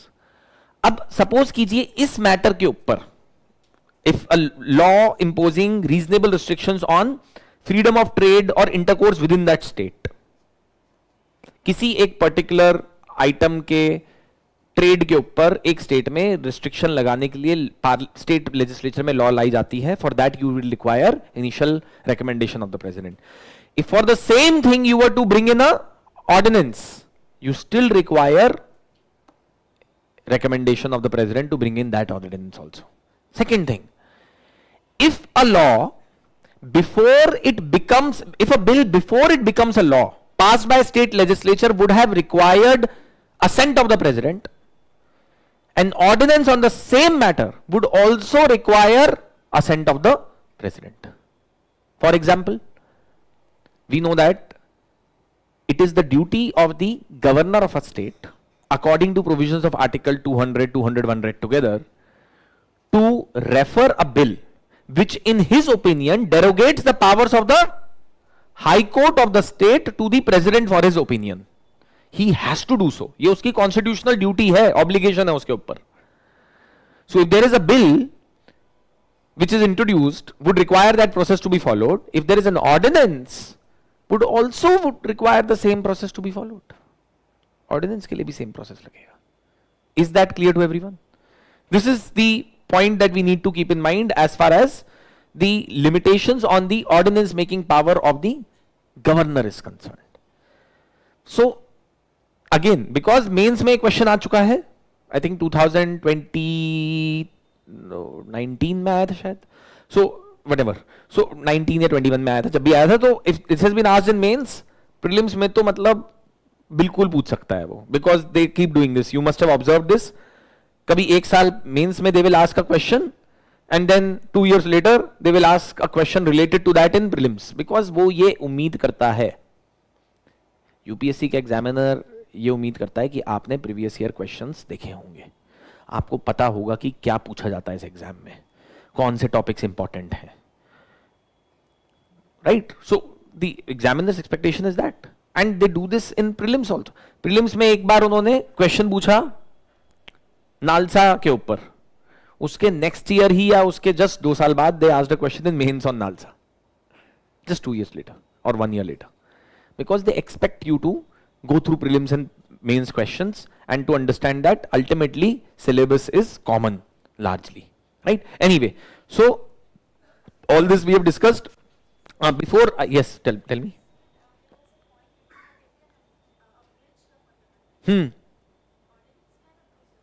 Can लिखा था, ऐसा कहाँ लिखा था? It can, oh, this is wrong, sorry. It cannot abridge a fundamental right. This is wrong, sorry. It cannot abridge a fundamental right. Typing mistake. ठीक है? Thank you for pointing it out. Another important thing. Okay, this is also another thing. Can a law be retrospective in effect? Can a law be retrospective in effect? अरे, of course, यार. See, criminal law cannot be retrospective in effect. Provisions of Article 20 kick in. Yes, but a civil law can always be retrospective. इतनी civil laws बनती हैं इस देश में, tax laws वगैरह को retrospectively, अरे यार forget about everything. Office of Profit Bill अभी मैंने बताया ना, retrospectively उसको amend किया गया. So many laws in this country are amended retrospectively. Retrospective मतलब जिस दिन amend किया गया, it will come into force from a back date. मतलब 5 मार्च को amend किया गया, it will come into force from 20th February. हो सकता है. So can an ordinance come into effect retrospectively? Yes, why not? ठीक है? So keep that in mind. Anyway, one thing that I wanted to, so in the meantime while they are distributing these worksheets, again in this worksheet as well, I think you will find what 100 plus questions हैं उसमें, 120 questions हैं. The idea is that you go and practice. You will find some previous year questions and some questions which are inspired from previous year questions related to the topics that we are discussing in the class. Why am I giving you this practice? I told you yesterday as well. The idea is that you don't just absorb knowledge. That is of no use unless you practice solving questions, right? And then it's a effective way of revision as well. The best way of revising is to be able to revise through questions. Best way of revising. Anyway, so that also brings me to an important point. Irrespective of whether you are giving prelims this year or not, my suggestion will be give these all India tests. This is an excellent opportunity. हमारे समय में ऐसा कुछ exist नहीं करता था, मैं आपको सच बता रहा हूँ. कोचिंग इंस्टीट्यूट्स के कुछ थोड़े बहुत टेस्ट एग्जिस्ट करते थे, टेस्ट सीरीज होती थी, पर वो सब लोग नहीं देते थे. Because of something like Abhyas, what has happened is that now you can actually get the feel of a large number of candidates. Last year, if I am not wrong, almost 30,000 candidates had appeared in Abhyas. You may say कि sir 10 lakh के comparison में 30,000, fair enough. But you look at the fact that these 30,000 candidates, most of them are serious candidates. 99% of them are serious candidates for the exam. And forget about everything else. If you go through the toppers list, वो देते हैं ना, add निकालते हैं कि ये programme और वो प्रोग्राम और ये सब, अभी तो सब पूरा यही चलेगा, अगले हफ्ता 10 दिन सब ड्रामा, मेरा बेटा चलेगा यहाँ पे, ठीक है. So this is going to happen with, सब कोई करता है अनफॉर्चुनेटली. उसमें आप देखेंगे कि most of the students, those who have been selected, you will find a large number of them would have appeared in Abhyas, in prelims as well as in mains. Not because कि हम अभ्यास में उठा के UPSC का paper बता दे रहे हैं कि क्या आएगा, वो सब नहीं है. देखिए objective, objective is that you get a closest possible experience of what UPSC exam is going to feel like. That's all. So this is an excellent opportunity. Avail of it.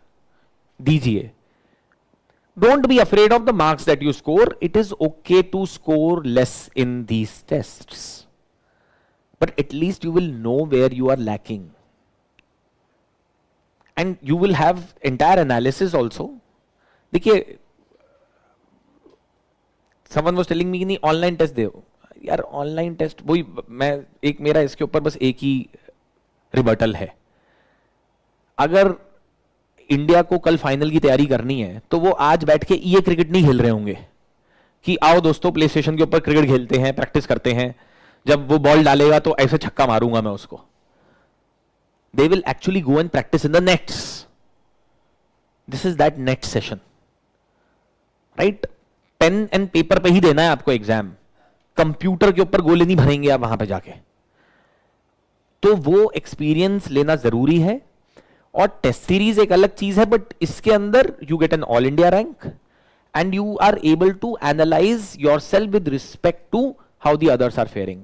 One another important thing, having seen the process of preparation of test series from inside, when I started with Vision back in 2014, I was an aspirant like you, and I started teaching a few months later, but the first job that I had was to work in the Vision test series team. I was developing the mains test series, which used to be the most popular product of Vision back then in the day. आप किसी से भी जाके पूछेंगे, that was like the star of the show. Everyone used to be going gaga over mains test series. तो मैंने अंदर से प्रोसेस देखा है. मैं उस टीम के साथ 2-2.5 साल एसोसिएटेड रहा. एक चीज मैं आपको बता सकता हूं, जब इस तरीके का कोई टेस्ट होता है, our team, they put the best of the questions and they try to prepare the best of the papers for abhyas closest to UPSC paper. Closest. I am not saying that we can replicate UPSC, but we try to get the difficulty level closest to UPSC. जितना हो सकता है. So compared to the normal test series tests, the questions here also would be closest to what you will feel in UPSC. It may be possible that one test may be extremely difficult. वो भी हम करते हैं in order to give you flavor of everything. One test you may think कि यार ये तो बहुत आसान आ गया. क्यों? UPSC का पेपर आसान नहीं आ सकता. या फिर एक टेस्ट you will feel कि is very difficult. Again, to make you mentally prepared for dealing with that situation. Right? So that's what I would say. Avail of this opportunity and you will be able to make the most out of it. Anyway, now let's moving on to the next list of topics. Topic 13 to 25. ठीक है, तो इसको again we have divided into various clusters etc. 13 to 25 में we will be dealing largely with the provisions related to executive, some aspects related to state reorganization, center-state relations, etc., and fundamental rights. Let's start with the executive. Let's quickly discuss about provisions related to election, etc., of the president, vice president. I will not be spending a lot of time on this because I am sure that most of you have command over this topic. और इसमें कुछ बहुत ज़्यादा conceptual है भी नहीं. As far as the election of the President of India is concerned, it is supposed to be carried out by the members of the legislative assemblies, elected members of legislative assemblies and elected members of parliament. Nominated members of the parliament do not participate in the process of the election of the President of India. One is that. Secondly, members of the state legislative assemblies as well as members of the legislative assemblies of Delhi and Puducherry also participate in this process. The question would be, what about J&K? As of now, we have not made any change in the constitution with respect to J&K, which means that the legislative assembly members of J&K will not participate in the election of the President of India. They did not participate in the election of the current President, Draupadi Murmu. Now, the point that you have to keep in mind is, why is that? Because if we have to allow the members of the legislative assembly of J&K to participate, we'll have to make a change in the constitution. We'll have to make a change in 54. Article 54 जहां पे electoral college of president लिखा है. और article 54 को amend करना आसान चीज नहीं है. क्यों? Because article 54 to be amended requires approval of at least half of the state legislatures in India according to provisions of article 368 clause 2. As you people would know, all provisions of Indian constitution cannot be amended by parliament alone. There are some provisions that have an impact on federalism, and they can be amended only by the approval of at least half of the state legislatures in India. And those provisions have been mentioned in proviso to Article 368 Clause 2. 368 Clause 2 के बाद provided that लिखा हुआ है, उसमें वो mentioned है. Anyway, the point being, तो उसको amend करना आसान नहीं है. दूसरी बात ये, government time and again has been stating that we will soon restore statehood to J&K. अब जब करना ही है स्टेटहुड रिस्टोर उनका, तो फिर क्यों जाके सारा समय बर्बाद किया जाए और कॉन्स्टिट्यूशन को अमेंड किया जाए और जेएनके के मेंबर्स को इलेक्टोरल कॉलेज में लेकर आया जाए. इसीलिए they are not a part of the legislative of the electoral college of the president of India as of now. The thing is that can the members of the legislative assembly of J and K go to the court and say that sir, because we are not a part of the electoral college, the election of the President of India shall be declared as void? The answer to that is no. Why? Because if you read the provisions of Article 71 ही है ना,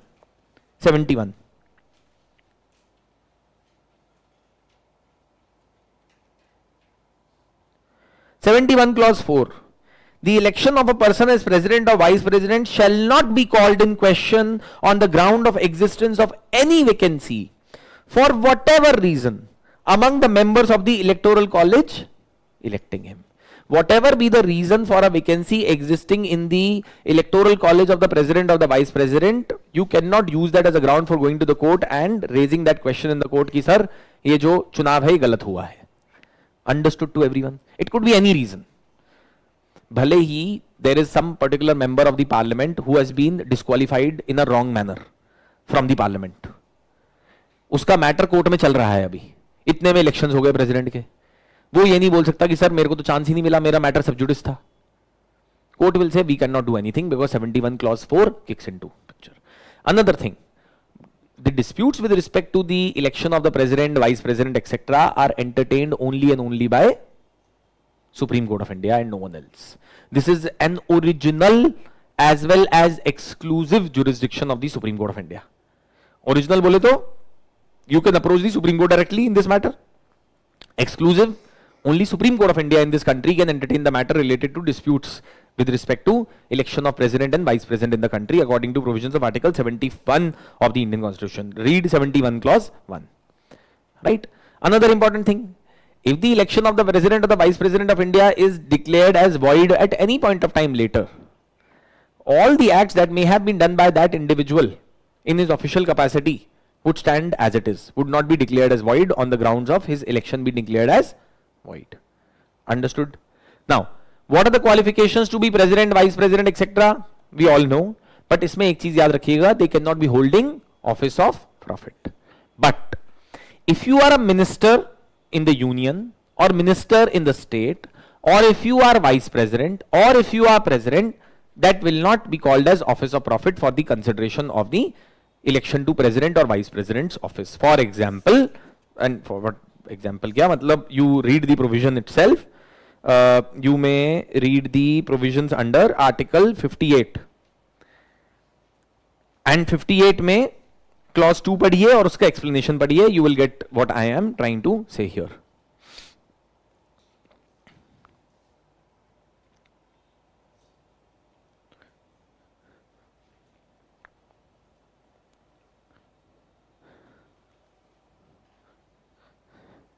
Yes, a person shall not be eligible for election as president if he holds any office of profit under government of India or the government of any state or under any local or other authority subject to control of the said governments.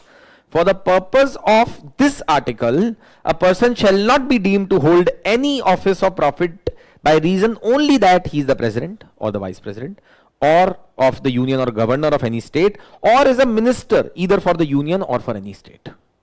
मतलब, can president, sitting president contest the election for president? Yes. Can vice president contest the election for president? Yes. Can governor contest the election for president? Yes. Without resigning from their office. Can a minister of the union or the state contest for the election of the president, vice president? Yes. Without resigning from their office. Okay. Electoral college क्या होता है, उसका क्या वो सब method रहता है calculation का, वो सब आपको पता होना चाहिए, राइट?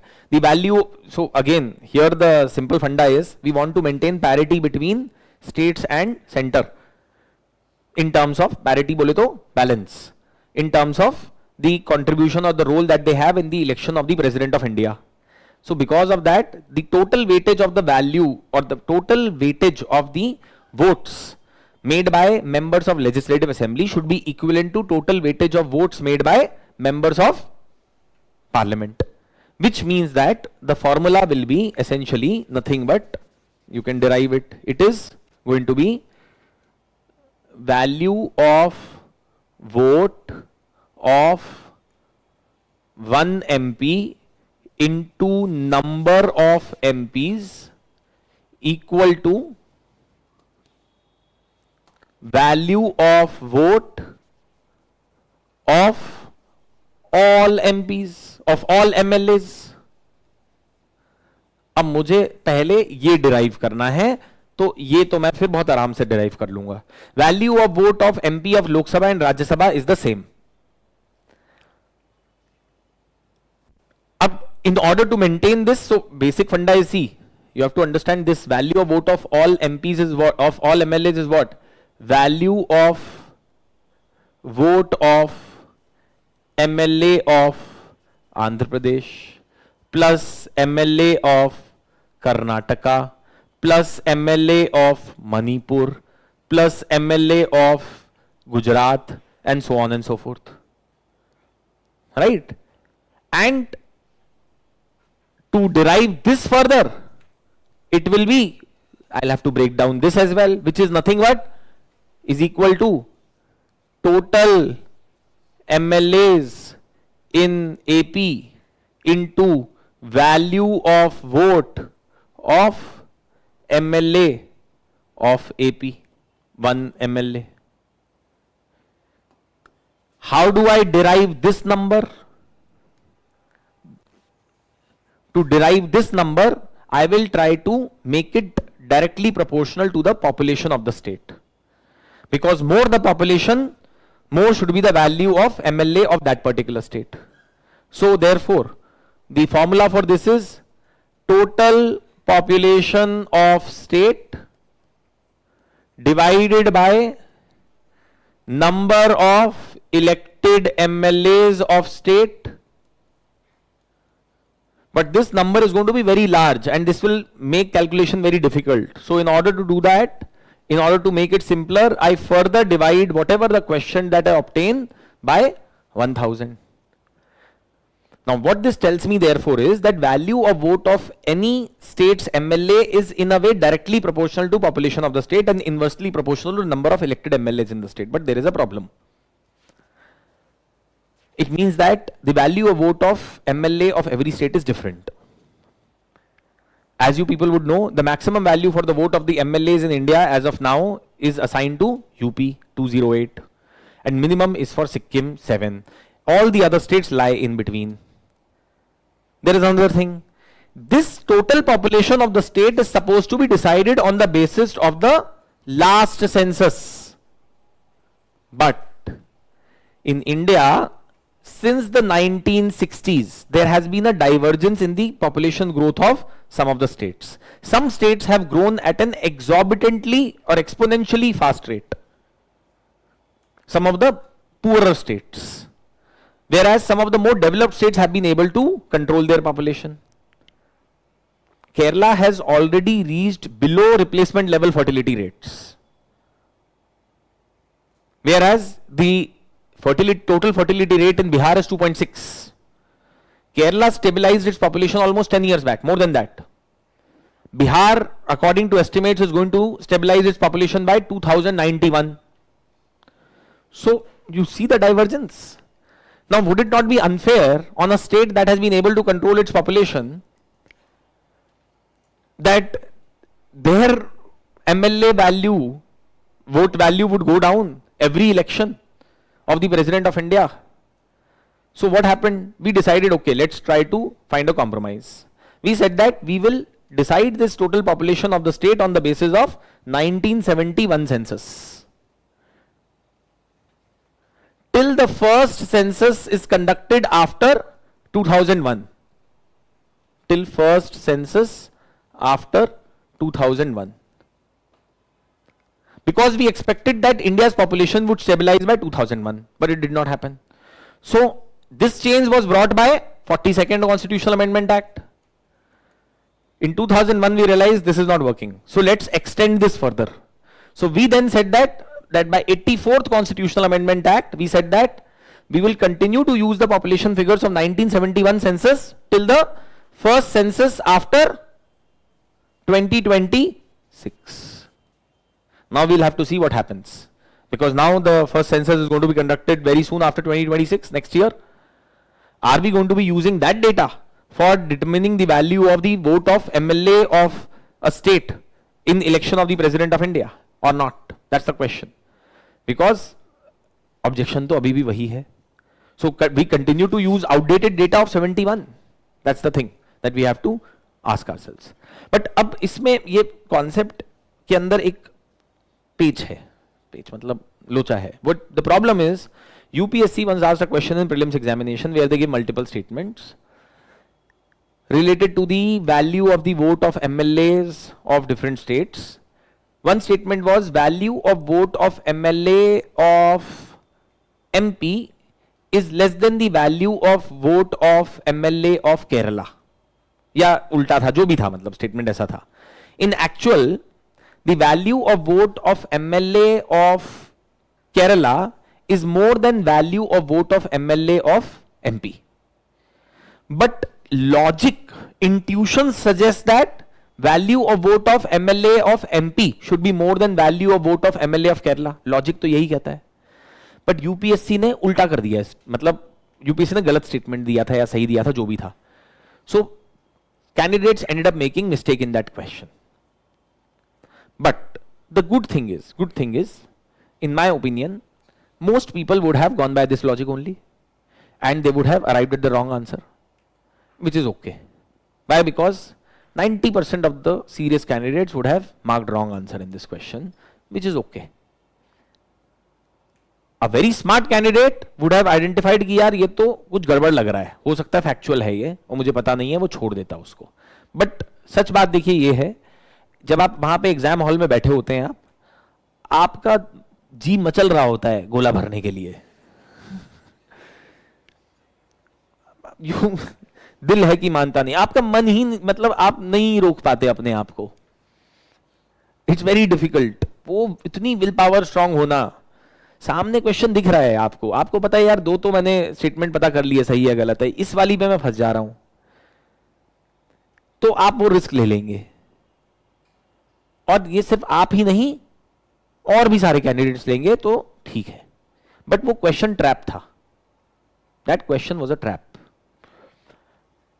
मैंने कई बार जब पहले डिस्कशन लिया उस क्वेश्चन के रिस्पेक्ट में, तो मैंने स्टूडेंट्स को बोला कि छोड़ दो, छोड़ देना चाहिए था इस क्वेश्चन को. But when I put myself in the shoes of a candidate appearing in the exam, I don't think I would have done the same.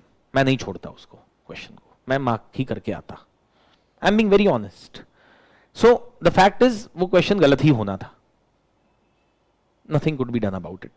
Why am I telling you this is because that does not mean that now you go and try to rote learn the value of vote of MLAs of different states. How many will you remember?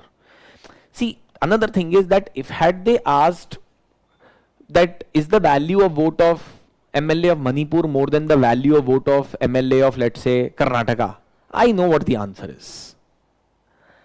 But when they are asking difference between Kerala and MP, where the if I'm not wrong, एक state का value of vote of MLA is 128 or 126, दूसरे का 140 कुछ है, ऐसा कुछ है. अब ये how can I know this difference here? I mean, it's not possible. So that was bound to be wrong only, और कोई तरीका नहीं था उस क्वेश्चन के रिस्पेक्ट में. Anyway, so this is what we need to keep in mind as far as the election of the President of India is concerned. I'm not going into more details, I'm just like going through this quickly.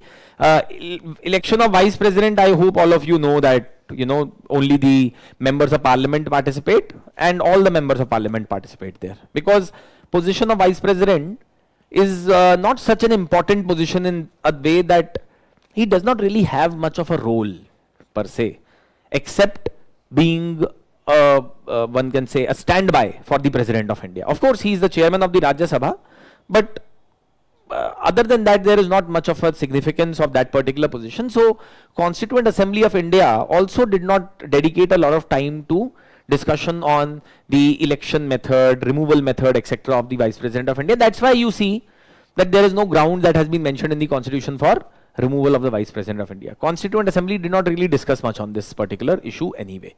Now, moving on to the veto powers of the President, Vice President, of the President and the Governor. Provisions of Article 111 are important.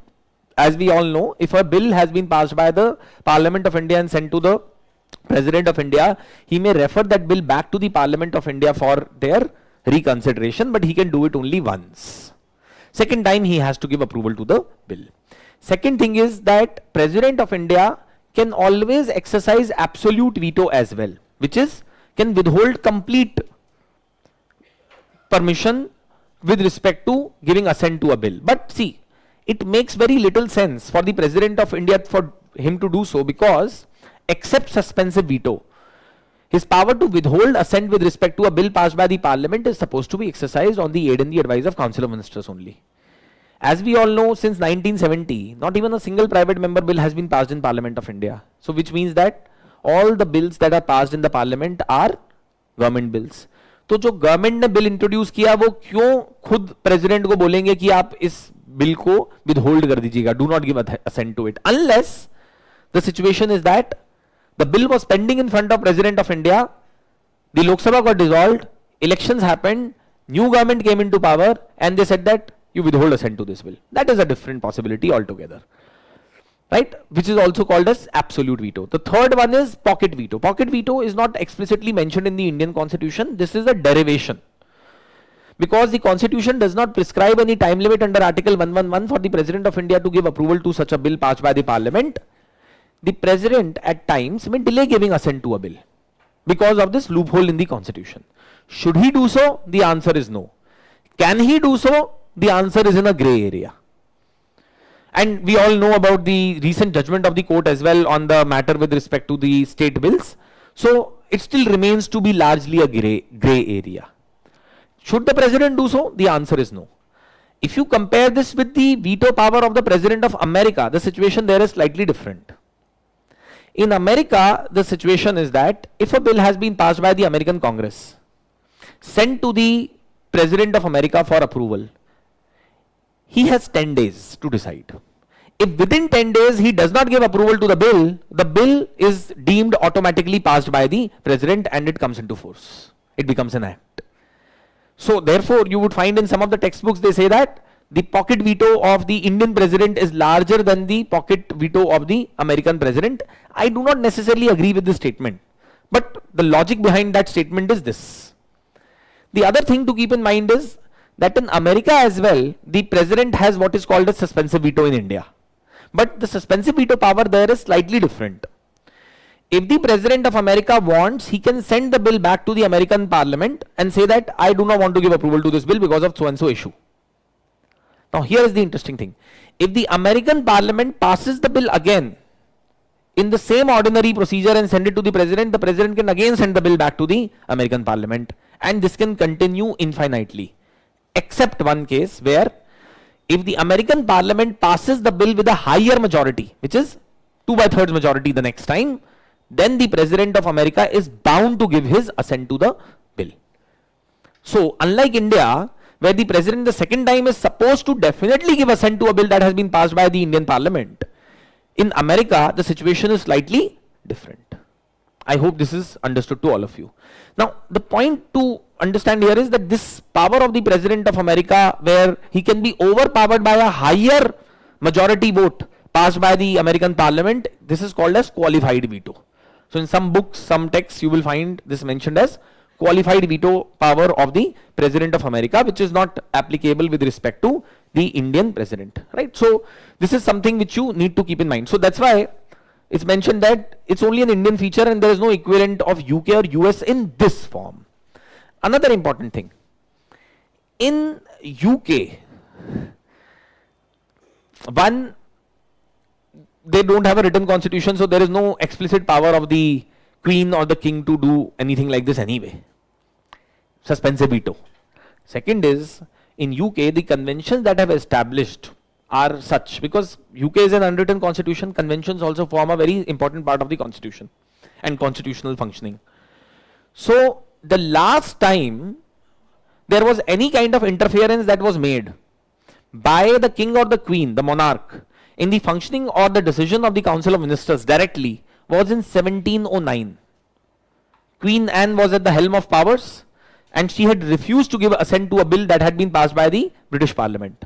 Since then, in more than 300 years, there has not been even a single instance where the queen or the king or the monarch has created any kind of roadblocks in the actions that have been taken by the Parliament or by the Council of Ministers. The reason for that is because अपनी जान सबको प्यारी है, ठीक है. वहां पे of course there is immense respect and whatever for the royal family, but there are lot of undercurrents of protest as well. तो अगर वहां पे रॉयल फैमिली ज्यादा कुछ इधर उधर हाथ पैर मारेगी तो रेवोल्यूशन हो जाएगा और उनको उठा के वहां से बाहर फेंक दिया जाएगा, राइट. सो जैसा चल रहा है चलने दो, क्या प्रॉब्लम है. So they have not really interfered much into the functioning of the Parliament or into functioning of the Council of Ministers, etc., and so on and so forth. Of course, they are consulted by the Council of Ministers, by the Prime Minister, with respect to important decisions of the government and so on and so forth. But otherwise, the royal family and the monarch stay away from day-to-day matters of the government, and they should, right? Because again, who's the real head of the executive? The Prime Minister and the Council of Ministers. So should the Queen and the monarch do in that particular case anyway? Then the other provision, the other important topic is clemency powers of the President and that of the Governor mentioned in Article 72 and 161 of the Indian Constitution. This is a relatively very deep topic to discuss, so I will not be going into details of this, but couple of things to be kept in mind. Are the clemency powers of the President of India and the Governor of a state subject to judicial review? The answer is yes. The clemency powers, or what we call as pardoning powers or the mercy powers of the President or the Governor, are of different types. One, what is called as power to pardon, which is to completely absolve a person of that particular crime. He will be given no punishment at all, and his record with respect to that particular offense will be also removed. Completely absolved. It's an excuse that you are given. Matlab, pardon means that you have been completely excused for whatever act that you may have done. So that's why we often say that it's almost as if you have turned the clock back and put the person into the same position in which he was before he committed that particular offense. The second one, so collectively all of them are called as pardoning powers. One of them is also called as pardon. Second one is what is called as commutation, which is essentially reducing the character of the punishment, or the one could say the nature of the punishment to a lighter one, which means that if a person has been given death penalty, then the person would be, the punishment would be changed to life imprisonment. If a person has been given rigorous imprisonment, then the person's imprisonment can be changed to simple imprisonment under the powers of commutation. Remission is reduction in the duration of the punishment without changing the character of the punishment. 7 years of rigorous imprisonment changed to 4 years of rigorous imprisonment. Then you have reprieve and respite. If there is any temporary stay that is placed on the execution of a person, let's say a person has been given death penalty, but that person wants some time so that he can make an appeal against the decision of the High Court in the Supreme Court of India. He may appeal to the President, write a mercy petition and ask for reprieve. The President may stay the execution of the punishment for a time being. And then the last one is what is called as respite. You change the character of the punishment to a lighter one for a temporary period. So commutation and respite are brothers. The only difference is commutation is permanent and respite is for a temporary period. So remember always, commutation goes along with respite. Commutation, changing the character to a lighter punishment forever. Respite, done for a short period of time. A woman is pregnant, she has been given rigorous imprisonment. her rigorous imprisonment can be changed for 10 months or 2 years to simple imprisonment due on the account of a pregnancy and postnatal care, etc., and so on and so forth. That's all. Right? Reprieve can be due to certain special circumstances. A person says that I am about to be executed, but I want to attend the wedding of a family member, which is very important to me. So you please do not execute me right now. Let me go and attend the wedding. After that, you can come and execute me. This is what is called as reprieve. Okay. Now, here is the interesting thing. President of India can issue pardoning powers or can use pardoning powers with respect to an offence committed against union law, except in one case which we will discuss. So, if you look at the provisions of Article 72 of the Constitution, it says that the President shall have the power to grant pardons, reprieves, respite or remissions or punishment, to suspend, remit, etc., and all of that, in all cases where punishment or sentence is by a court-martial. This power is not given to the governor of a state. Court-martial is punishment that is given by a military court, a military tribunal. Okay, because he is the supreme commander of the armed forces of India, he can even give respite or mercy or commutation or whatever with respect to punishment given by a court-martial. In all cases where the punishment or sentence is for an offence against any law relating to a matter to which the executive power of the union extends. See, union has executive powers on those matters on which it has made laws. State has executive powers on those matters on which it has made laws. Which means that if you have been given, let's say, 5 years imprisonment for the offence under NDPS. NDPS is a law made by union. It's a union law. In that particular case, pardoning power can be also exercised only by the President of India. But let's say if you are violating some law of a state, Bihar में आपको शराब पीते पकड़ लिया गया, state law है, तो आपको गवर्नर ऑफ बिहार के पास जाना पड़ेगा पार्डनिंग पावर के लिए कि सर उस दिन बड़ा स्ट्रेस में थे, यूपीएससी में सिलेक्शन नहीं हुआ तो इसलिए करना पड़ा. ठीक है, तो that is pardoning power has to be exercised by the governor of the state, not by the president of India. Is that clear to everyone? But the thing is, when it comes to death sentence, अगर किसी आदमी को सजाए मौत मिली है, capital punishment मिला है, decision with respect to that the pardoning power, there is slight difference. Irrespective of who has made the law, pardoning power with respect to death punishment in case of governor is limited. He can commute a death sentence, he can provide reprieve from a death sentence, but he cannot pardon a death sentence. That power is exclusively given to President of India. Why am I saying that?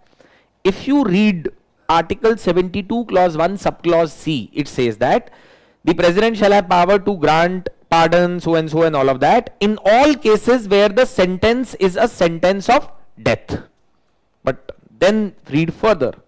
Nothing in subclause A of clause 1 shall affect the power conferred by the law or any officer of armed forces of union to suspend, remit or commute a sentence passed by court martial. And then further, nothing in subclause C of clause 1, that is the power of the president to grant pardon in case of a death sentence, shall affect the power to suspend, remit or commute a sentence of death exercisable by the governor of a state under any law for time being in force.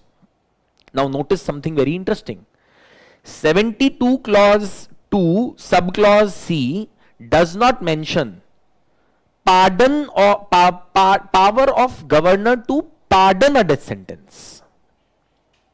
72 clause 72 clause 3 72 clause 3 sorry 72 clause 3 is saying that power of the president to pardon a death sentence will not affect power of the governor to suspend a death sentence, remit a death sentence or commute a death sentence. But it does not say that it will not affect the power of the governor to pardon a death sentence. One is that. Second is, अगर आप 161 पढ़ेंगे तो उसमें यह लिखा ही नहीं है कि गवर्नर के पास power to pardon a death sentence है. इन दोनों चीजों को साथ में रख के पढ़ें तो समझ में यह आता है, power of the president to pardon a death sentence will not affect the power of the governor to commute a death sentence or to reprieve a death sentence, suspend a death sentence. But it will affect the power of the governor to pardon a death sentence, which means that governor cannot pardon a death sentence. And President of India can pardon a death sentence irrespective of against whichever law the crime has been committed, irrespective of whether it is union law or state law. This is an exceptional power of the President of India. ये बात समझ में आ गई? President of India can pardon a death sentence, can commute a death sentence, can suspend a death sentence, reprieve. Governor of a state can commute a death sentence, can reprieve a death sentence, but cannot pardon a death sentence. That's all. बात समझ में आ गई? This is all that you should keep in mind. उसके अलावा और सब जो है details you should know, but नहीं भी पता है तो पढ़ लीजिएगा, because I cannot go into details of so many things now. Anyway, some of the powers of the president and that of the governor, legislative powers we should know. Any session of the parliament or the state legislature is supposed to be started with the summons issued by the President of India or the governor of a state. He also has the powers to dissolve the Lok Sabha or the legislative assembly of a state.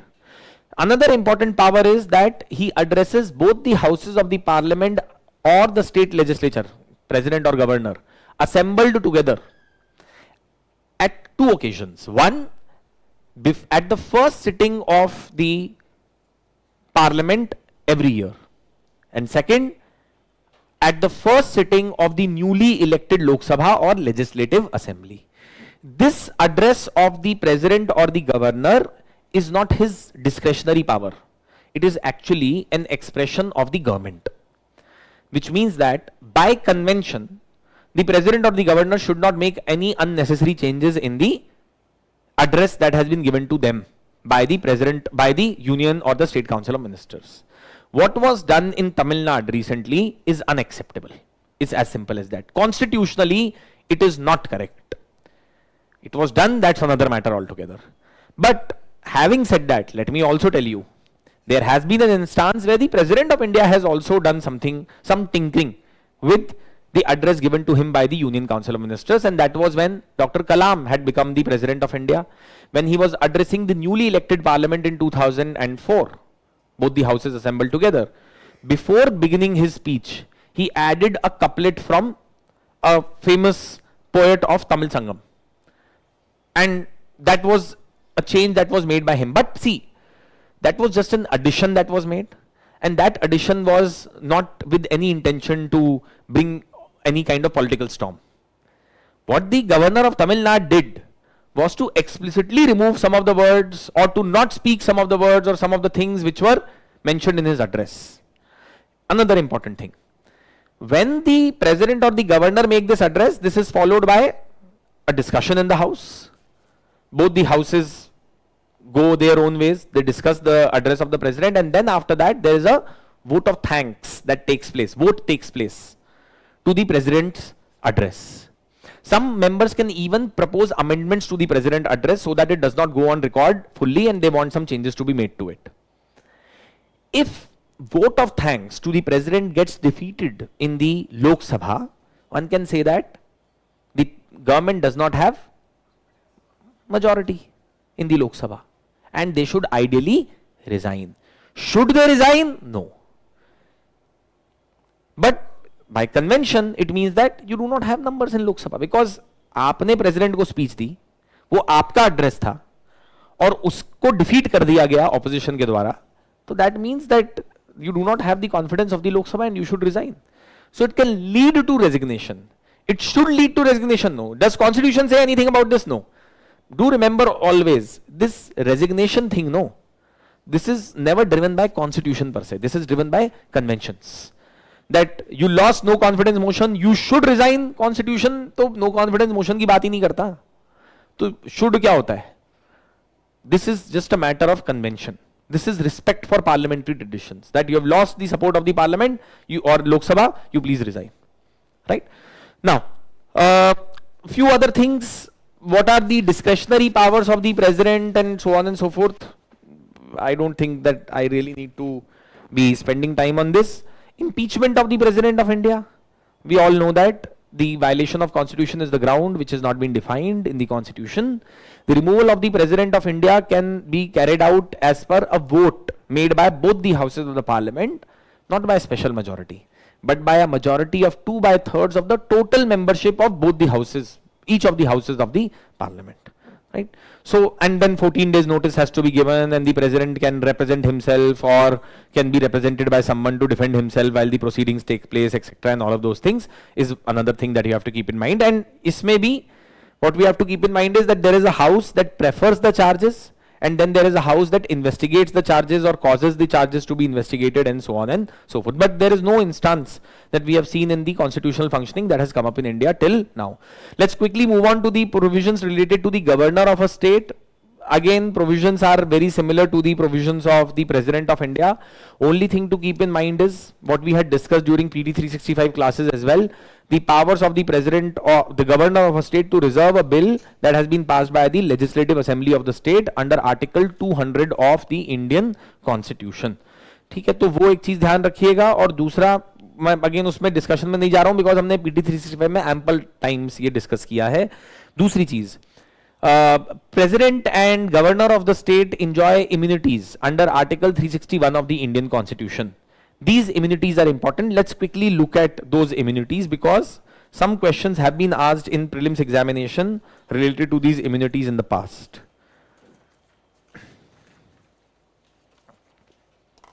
Please quickly have a look at 361 once.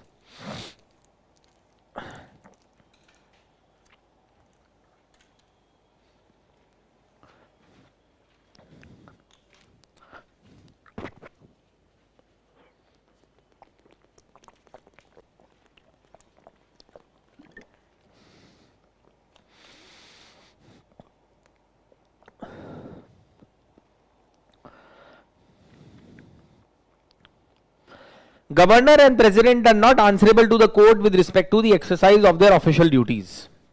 They cannot be held legally liable for the same. Secondly, when they are in office, no criminal proceedings can be initiated during their term. No arrest or imprisonment orders can be initiated while they are in office. So if you see, no criminal proceedings whatsoever shall be instituted or continued also.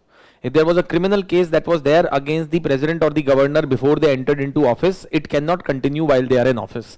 Some of the constitutional experts, I remember reading text by A.G. Nurani, one of the foremost constitutional experts, he said that this provision is rubbish. It should be removed. ये हमने British constitution से adopt करके यहाँ पे include कर लिया है, जहाँ पे हम ये मानते थे, ब्रिटेन में क्या कॉन्सेप्ट था या वो क्या बोलते हैं, the king can do no wrong. The king can do no wrong. Now, why do they say that? Because in Britain, the concept has always been that the king is divine. Right? The king has got powers from divinity. ये मतलब बहुत लंबे समय से प्रथा चलती आ रही है ना. So they believe that the king can do no wrong. अब इंडिया में तो डेमोक्रेसी है. Who says that the president can do no wrong? Our president is not equivalent to that of the king. I mean, the position is in a way derived from the king of Britain, but it is not the same as that of the king of Britain or the queen of Britain. And then would it not be a problem? Let's say someone is a criminal. Tomorrow the government of India उसके ऊपर rape का charge लगा हुआ है आदमी के ऊपर. उसका प्रोसीडिंग चल रहा है कोर्ट के अंदर और उस आदमी को सरकार ने उठा के गवर्नर बना दिया. That person blackmails the government due to whatever reason. Government says, okay, chalo, let's make you governor. Imagine a person who is rape accused will be sitting in the position as high as that of governor of a state in a constitutional office. Would that be correct thing to do? और उसको तो immunity मिल गई अब 5 साल तक कुछ नहीं हो सकता, उसको कोई हाथ नहीं लगा सकता. So in a way, this kind of a provision should not have been there in the Indian Constitution in the first place. But do remember this, that no criminal proceedings can either be instituted or continued against the president or the governor while they are in office, nor can any process for arrest or imprisonment of the president or the governor can be issued from the court during the term of their office.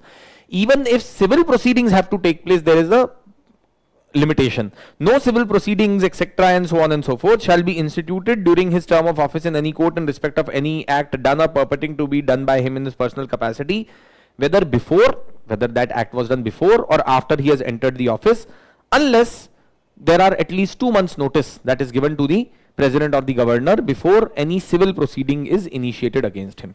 So let's say, for example, for whatever reason, the brother of the governor wants to file a civil dispute against him on related to some feudal property, ancestral property. He cannot do so unless he has given at least 2 months notice to the governor of the state while he is in office. Okay, so these are some of the immunities and privileges that have been provided to the president and the governor under the Indian constitution.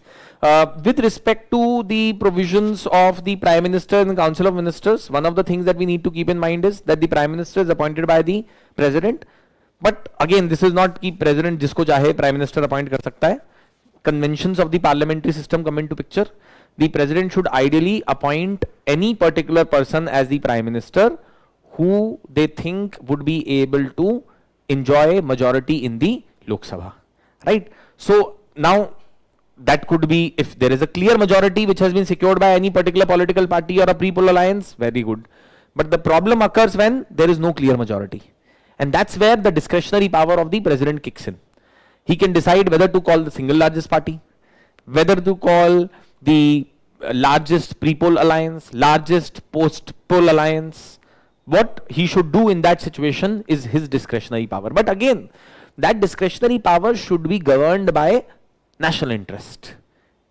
ये एक unsaid rule है कि आप देश हित के अंदर उस आदमी को प्राइम मिनिस्टर बनने की अपॉर्चुनिटी दीजिए जो आपको लगता है लोकसभा के अंदर अपने 272 का सपोर्ट लाकर अपने आप की मेजॉरिटी प्रूव कर सकेगा. That's why immediately after elections, prospective CMs or leaders of different political parties or prospective PMs go to the president or the governor with what is called as letter of support from MLAs or MPs. कि sir हमारे पास इतने MLAs या MPs का support है and we will be able to form the government. Right? So that's the tradition which is followed, but again parliamentary convention. Other ministers in the council of ministers appointed by the president of India on the aid and the advice of the prime minister of the country. Now, the Constitution of India does not provide any provision for removal of prime minister. There is no separate provision for removal of prime minister in the constitution. कुछ नहीं मिलेगा आपको ऐसा. उसका reason है क्योंकि prime minister is embedded with the council of ministers. The president can dismiss the council of ministers, but not just like that. It has to be driven again by parliamentary convention when they have lost the confidence of the Lok Sabha as per Article 75 clause 3. But he cannot dismiss the prime minister as such. Varna to phir president will end up becoming dictator of the country. So this is one. President can remove the other ministers, but that too on the advice of the prime minister. That's why you see in Article 75 of the Constitution, the provision is very interesting. It says, the minister shall hold office during the pleasure of the president. 75 clause 2. During the pleasure of the president. Matlab, president can remove the ministers. But he cannot just do it like that. He has to be doing it as per the parliamentary conventions, as per the advice of the prime minister. So, suppose कीजिए UPSC अगर question they they. As per the constitution, the president has to remove ministers on the advice of the president of India or on the advice of prime minister. Is that a correct statement? No, it's not. It's not. Constitution only says ministers enjoy the office at the pleasure of the president. Constitution does not say anywhere that the president can remove the ministers on the advice of the prime minister. कहीं नहीं लिखा है ऐसा. ढूंढ के दिखा दीजिए मुझे. कुछ नहीं लिखा है ऐसा. ये जरूर लिखा है. Prime minister shall be appointed by president and other ministers shall be appointed by the president on the advice of the prime minister. ये जरूर लिखा है. पर ये कहीं नहीं लिखा that the ministers can be removed by the president on the advice of the prime minister. This is a convention. And I hope you know that UPSC का ये बहुत फेवरेट तरीका है क्वेश्चन पूछने का, एज पर कॉन्स्टिट्यूशन लिख देंगे, क्योंकि वो चाहते हैं कि आपने कॉन्स्टिट्यूशन पढ़ा है कि नहीं पढ़ा है, राइट? कन्वेंशन को कॉन्स्टिट्यूशन नहीं माने. Polity is not same as constitution, please remember that. Polity is constitution plus working of constitution, right? Polity is constitution plus working of constitution. Constitution तो कॉन्स्टिट्यूशन है. So that's one thing that you have to keep in mind, right? Because I don't find any provision. The council of ministers shall be collectively responsible to the house of the people. Is it mentioned anywhere in the constitution that the president of India can dismiss the council of ministers? कहीं पे लिखा है? नहीं लिखा. Again derived from parliamentary conventions on the basis of 75 clause 3. Parliamentary system के conventions हैं. Constitutionally आप court में चले जाएंगे ना ये बोलते हुए कि सर कॉन्स्टिट्यूशन में तो नहीं लिखा है, तो फिर matter will become different altogether. Okay, now and that's why you see usually what happens is president does not ever dismiss the council of ministers. कभी सुना है ऐसा? क्या होता है? Prime minister goes and submits resignation to the president, and because he is the head of the council of ministers, he does that on behalf of council of ministers. But president कभी नहीं आपने देखा होगा कि president ने बोला कि हटा दो ये council of ministers. Never happens. खुद जाके parliamentary conventions की respect करते हुए prime minister जाके resignation दे देता है president को और बोलता है कि सर मैं इस्तीफा दे रहा हूं क्योंकि मेरे पास numbers नहीं है. That is what happens. Anyway, so that's another important point that you have to keep in mind. और ये collective responsibility वाला जो है concept हमने पहले भी पढ़ लिया था. This quickly, I think important topic for this year 352. वैसे तो देखिए मैंने पहले भी बोला है कि कोई नॉस्ट्रेडामस तो है नहीं कोई जो बोल दे साहब इस साल important topic है. मैंने ये ना बहुत साल ट्राई कर लिया. For all those years that I gave the exam and after that also, I used to think इस साल ये important topic है. क्यों? न्यूज में है. और यूपीएससी उससे एक क्वेश्चन नहीं पूछता उस साल उस न्यूज वाले टॉपिक से. तो my experience is you can never predict कौन सा टॉपिक इंपॉर्टेंट है कौन सा नहीं है, क्योंकि पेपर बनाने वाला क्या सोच रहा है मुझे क्या पता है यार. ठीक है, बट एक चीज है कि न्यूज में है तो प्रोबेबिलिटी इज हायर, ये कह सकते हैं. That's what I can say. तो अब इंटरेस्टिंग बात क्या है कि even though the name of the session is 50 important topics you cannot afford to miss. अरे you miss यार, I don't know Baba. If someone comes and tells me कि sir 50 topic तो बता दो, अरे तुम गधे हो क्या? जो मतलब मैं 50 टॉपिक बताने से, ये सेशन 50 टॉपिक बताने का थोड़ी ना है. मैं यहाँ पे कोई बैठ के जन्म कुंडली थोड़ी ना खोली हुई है मैंने यूपीएससी की, जो मैं यहाँ पे बैठ के प्रिडिक्ट कर रहा हूँ. मैं कोशिश बस ये कर रहा हूँ जो important topics from perspective of previous year questions है उसका रिवीजन कर लें हम. ये है. अब this session should not be interpreted as वो 50 टॉपिक है वो कर लेते हैं बस हो जाएगा. That's not the thing. If you look at it, जो ये 50 टॉपिक का लिस्ट है, if you go through the entire PDF you will find कि इसमें पूरा कॉन्स्टिट्यूशन, पूरी पॉलिटी इसी के अंदर इंक्लूडेड है. स्टैटिक टॉपिक्स सारे. तो फिर इसका मतलब क्या है? ऑल टॉपिक्स आर इंपॉर्टेंट ना. If you, I will show you something. ये इमरजेंसी है. अभी अगर मैं सबसे एंड में ले जाऊं ना इसको,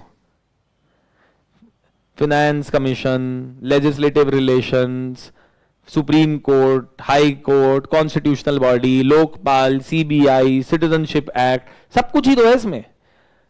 तो डू यू अंडरस्टैंड? ये तो बस नाम के लिए है ना, सेशन का नाम. वो तो क्लिक बेट है, क्लिक बेट. हाँ सच में क्लिक बेट है. और क्या है? क्लिक बेट ही तो है. 50 topics you cannot afford to miss. अरे यार ये कोई मतलब ऐसी दे दिया बस, क्लिक बेट के लिए है वो, है ना. और कुछ थोड़ी ना. इट्स नॉट टू लाइक से कि, तो बिकॉज पॉलिटी हम वी आर डूइंग इन, इसको हम बोल सकते हैं crash course. I don't know, whatever it may crash also, right, in polity. ठीक है. So the point is it's just revision भाई. और कुछ नहीं है. Anyway, quickly, 352 of the Constitution, because 50 years of emergency completed. Last year there was a lot of ho halla about it, so we should know about the provisions. इसको हमने PT 365 में भी discuss किया था. Quickly, few things to remember with respect to Article 352 of the Constitution. One is that what are the grounds for invoking emergency under Article 352? You should know: external aggression, war, or armed rebellion, change from internal disturbance. Third, even an imminent danger of any of these three is enough to invoke the provisions of Article 352 of the Constitution. Second thing, any proclamation order issued by the President of India under Article 352 requires approval of both the houses of the Parliament, passed by a special majority within 1 month. Just in case Lok Sabha is dissolved during this period or already has been dissolved, then in that case at least Rajya Sabha should give the approval within 1 month. Otherwise the emergency will go out of effect. Third thing, the emergency will continue to remain in effect for only up to 6 months from the time the proclamation order was issued. Not from the time the approval was given. From the time the proclamation order was approved or given. 6 months only. It can be extended multiple number of times to an infinite period, but subsequent approval has to be given by Parliament of India. Now, how can it be revoked if no approval is given by Parliament? How can it be revoked if the President of India issues a subsequent proclamation revoking the proclamation? Third, if the Lok Sabha wants, they can write to the President or to the Speaker of the Lok Sabha. If the House is in session, to the Speaker of the Lok Sabha. If the House is not in session, to the President of India.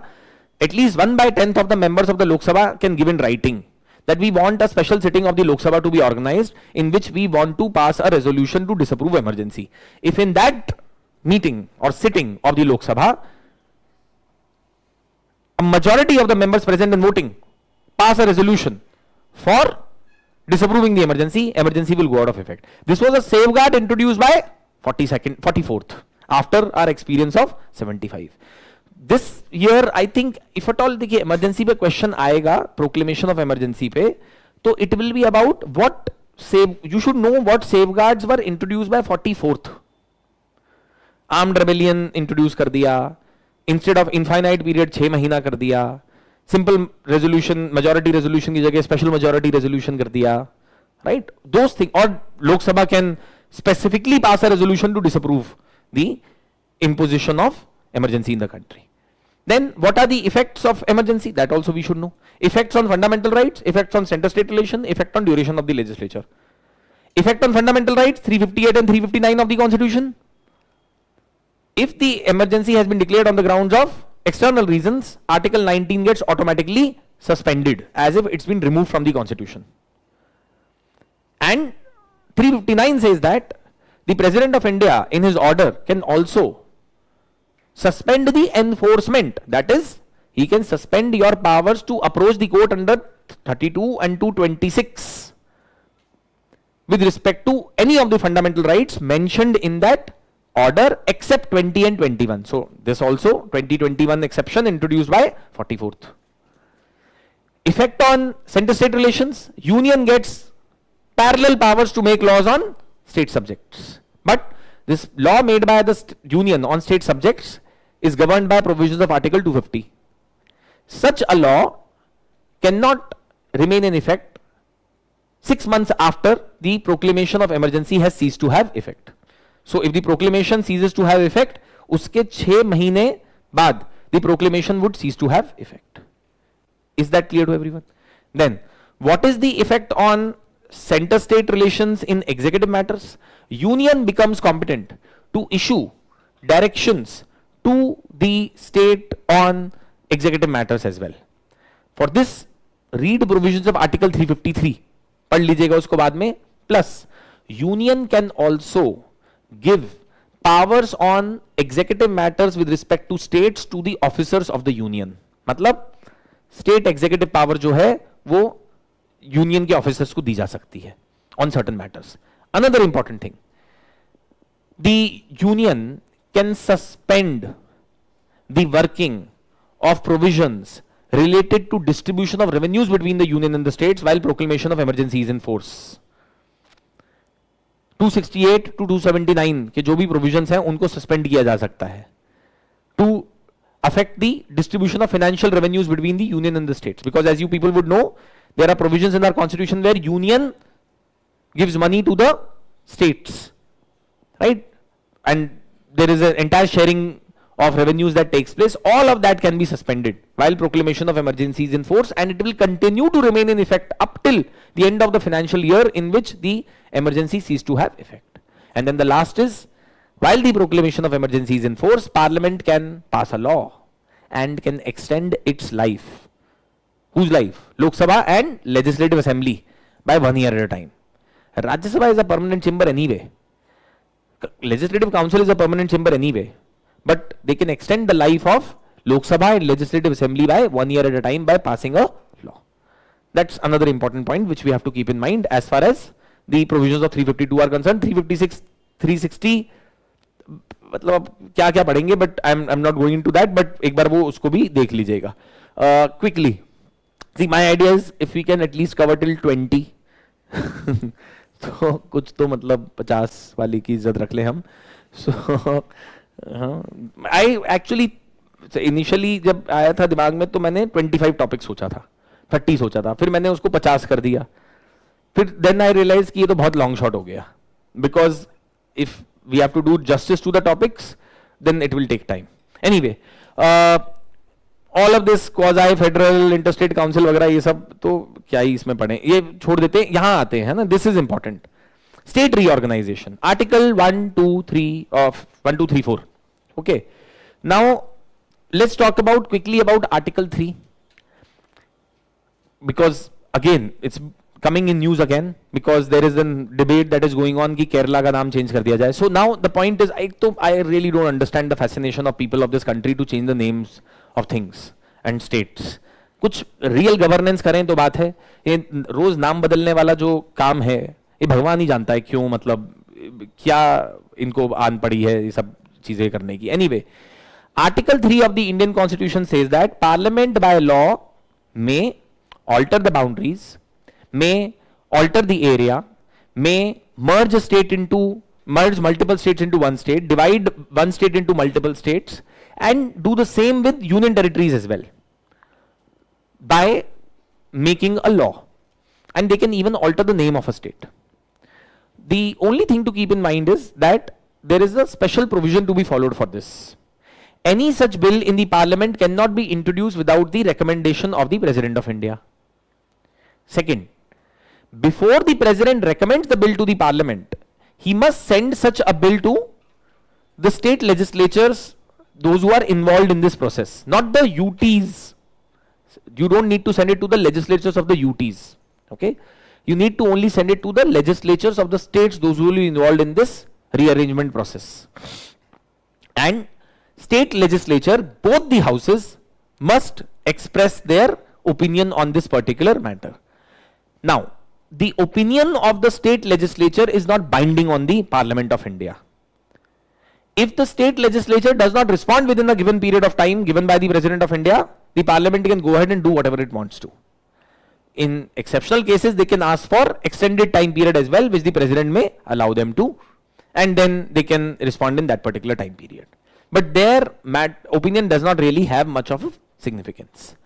The other important thing is that once this opinion is given, the bill goes to the President, President recommends the bill to the Parliament, Parliament passes the bill, and then the President gives the assent, and then it can be brought into force. The interesting thing to keep in mind is Article 4 of the Constitution. Article 4 says that even though a law made under Article 2 or 3 may have an effect on provisions of the Constitution including Schedule 1 and Schedule 4. Let's say, for example, if Kerala's name was to be changed to Keralam, as they are saying, then in that particular case, you would have to make a change in Schedule 1 and Schedule 4. Why? Because you'll have to change the name of State of Kerala, and you'll have to also change the name of State of Kerala in Schedule 4. Schedule 1 और Schedule 4 दोनों के अंदर आपको change करना पड़ेगा. But this amendment of the Constitution will not be considered as a constitutional, or would not require a constitutional amendment act under Article 368. In other words, this law made by the Parliament under Article 2 or 3 would not require special majority or would not require the rigor of Article 368, even though it is having the effect of amending the constitution. Another important thing, Article 2 has nothing to do with reorganization of states within India. Article 2 is completely different matter altogether. Now pay attention to me. Article 2 of the Indian Constitution was primarily made in order to allow the Parliament of India to admit some of the princely states or some of the states that existed during the British time into the Indian Union if they were still not integrated while the Constitution of India came into force. So Article 2 is to admit states from outside India. It is not to create states from within India's territory. It is not to reorganize states within India. Let us say Indian Constitution came into force on 26th of January 1950. Jammu and Kashmir by 26th of January 1950 had not signed instrument of accession with India and it was an independent state. But on 30th of January, the Raja of Jammu and Kashmir would have come to the Prime Minister and would have said that I want to be a part of India. Then what would be the process? That is what Article 2 is. Article 2 says that Parliament by law may admit states into the Indian territory. Existing states. States matlab वही princely states etc. that existed during the British times, or may establish states. Let us say there was some territory which was not a princely state during British rule. Let's say for example Tibet. Tibet came to India after 26 January 1950 and said that I want to be a state in India. Then what would we do? We would use the provisions of Article 2 and would admit that into India, and it would not require any constitutional amendment act. Here is the interesting thing. Article 3 can be used for rearranging unions, territories as well as states. Article 2 cannot be used for admitting a territory into India as a UT, because Article 3 specifically, categorically in its explanation mentions that state means UT for the purpose of proviso to Article, for the purpose of Article 3 except proviso. But article 2 के अंदर ऐसा कुछ mention नहीं है. इसका मतलब यह है, जैसे आप 10th कॉन्स्टिट्यूशनल अमेंडमेंट एक्ट देखें, Dadra and Nagar Haveli was included into India as a UT, but someone would say कि इसके लिए कॉन्स्टिट्यूशनल अमेंडमेंट की क्या जरूरत थी? उसका रीजन है ना, because it was included as a UT, it was not included as state. One was that. Secondly, it was also, there was an administrative arrangement also that was made for Dadra and Nagar Haveli under Article 241 of the Indian Constitution. So because of that particular, 240 sorry, because of that particular reason as well, constitutional amendment was required. Same goes with respect to, let's say, something like Sikkim. When Sikkim was included into India, it was admitted into India as a state. But then you may say कि sir फिर क्यों constitutional amendment act pass किया? The reason for that is because Sikkim was given special status also. तो उसके लिए एक नया article भी इंट्रोड्यूस किया हमने कॉन्स्टिट्यूशन में, 371F of the Indian Constitution. So because of that reason, Constitutional Amendment Act was required. So that's one of the things that you need to keep in mind as far as Article 2, 3, 4 of the Indian Constitution is concerned. Now, Article 368 of the Constitution quickly. Article 368, as we all know, is the mother provision for the amendment of the Constitution of India, right? And any amendment to Indian Constitution can be made only and only in accordance with Article 368, except some of the other provisions like Article 169 or Article 4 allowing amendment via simple majority law. वो exceptional provisions हैं, but otherwise 368 is the only way you can amend the Indian Constitution. Now, in Indian Constitution, there are two ways in which the Constitution can be amended. Almost most of the provisions of the Indian Constitution can be amended only by the Parliament alone, where a bill has to be introduced in either house of the Parliament, has to be passed by a special majority of each of the houses of the Parliament, presented to the President, who shall give his assent to that particular constitutional amendment bill. The President is bound to give his assent. He cannot use suspensive, pocket, whatever kind of vetoes on a law, on a constitutional amendment bill under Article 368 of the Constitution. Why? Because this change was introduced by the by 24th Constitutional Amendment Act. So 368 clause 2 के अंदर जब आप देखेंगे, it says that it shall be presented to the President, who shall give his assent. This change was made by 24th Constitutional Amendment Act. Okay, and वो उसकी भी एक पूरी बड़ी लंबी हिस्ट्री है 24th की, which we will discuss next week when we take up those classes related to judgments of the courts. Anyway, then another important thing to keep in mind. There are certain other provisions of the Indian Constitution, including Article 54, Article 55, provisions related to Article 73, Article 172, provisions related to Chapter 1 of Part 11 of the Indian Constitution, etc., that cannot be amended without the approval of at least half of the state legislatures in India. State legislatures have been mentioned, which means that Legislative Assembly and Legislative Council both will be required to give approval in case both exist in a particular state. At least half of the state legislatures have to do so. UT legislatures do not come into the picture when it comes to the proviso to Article 368 Clause 2. That also brings me to a very important point. What are these provisions of the Indian Constitution that require the approval of at least half of the state legislatures? Usually in our foundation batch classes, we do a complete derivation of this without trying to rote learn this. But abhi ke liye bas itna simple bata deta hu. Think of all those provisions where India's federal functioning is going to get affected. Those will require the approval of at least half of the state legislature. Now think of it this way. Election of President of India is one. The distribution of executive powers between the union and the state is one, which is 73 and 162. Distribution of legislative power between the union and the states is one. That's why chapter 1 of part 11 of the Constitution, as well as any of the lists of schedule 7 of the Indian Constitution. Then if there is any change that is supposed to be made in provisions related to high courts and Supreme Court, it will require the approval of at least half of the state legislature, because states will be affected as a result of that. If there is any change that is supposed to be made to the provisions related to GST Council, it would require the approval of at least half of the legislature of the state. Also, if there is any change to be made to provisions of Article 368 itself, it would require approval of at least half of the legislature of the state. Otherwise, what can Parliament do? It can simply remove this condition. State approval is not required. वो हटा ही देगा उससे. So ना रहेगा बास, ना बजेगी बांसुरी. Right? So therefore, that provision has been added that if you have to amend Article 368 itself, you require approval of at least half of the legislature of the state. Not only that, provisions related to high courts for union territories also, if you need to make any change, you require approval of at least half of the legislature of the state. So if you go through what I just stated, you will find that all of these things are covered in this proviso to Article 368 Clause 2. Okay, then now let's move on quickly.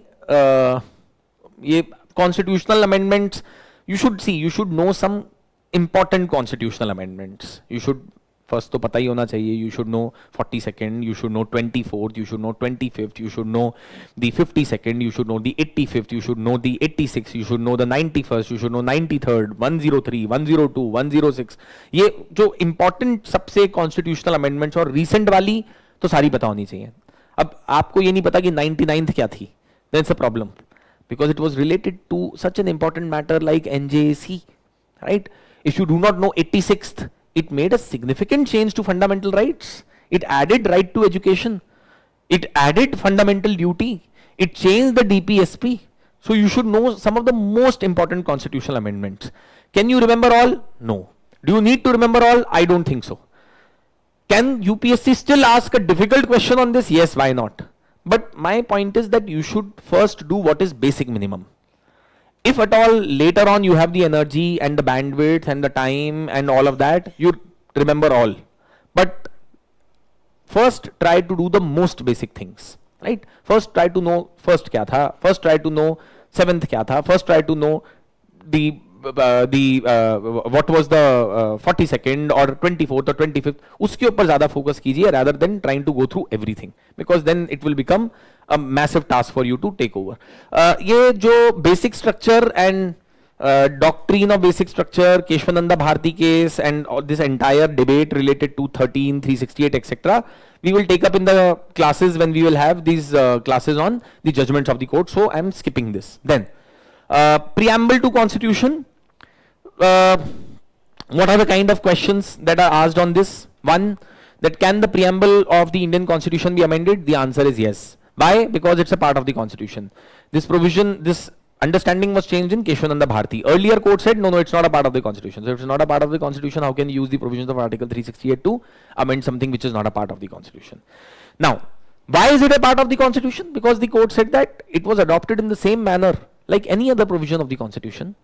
through a vote of the parliament or through a vote of the constituent assembly, so it should also be considered as a part of the Constitution of India. But does it have enforceability? The answer is no.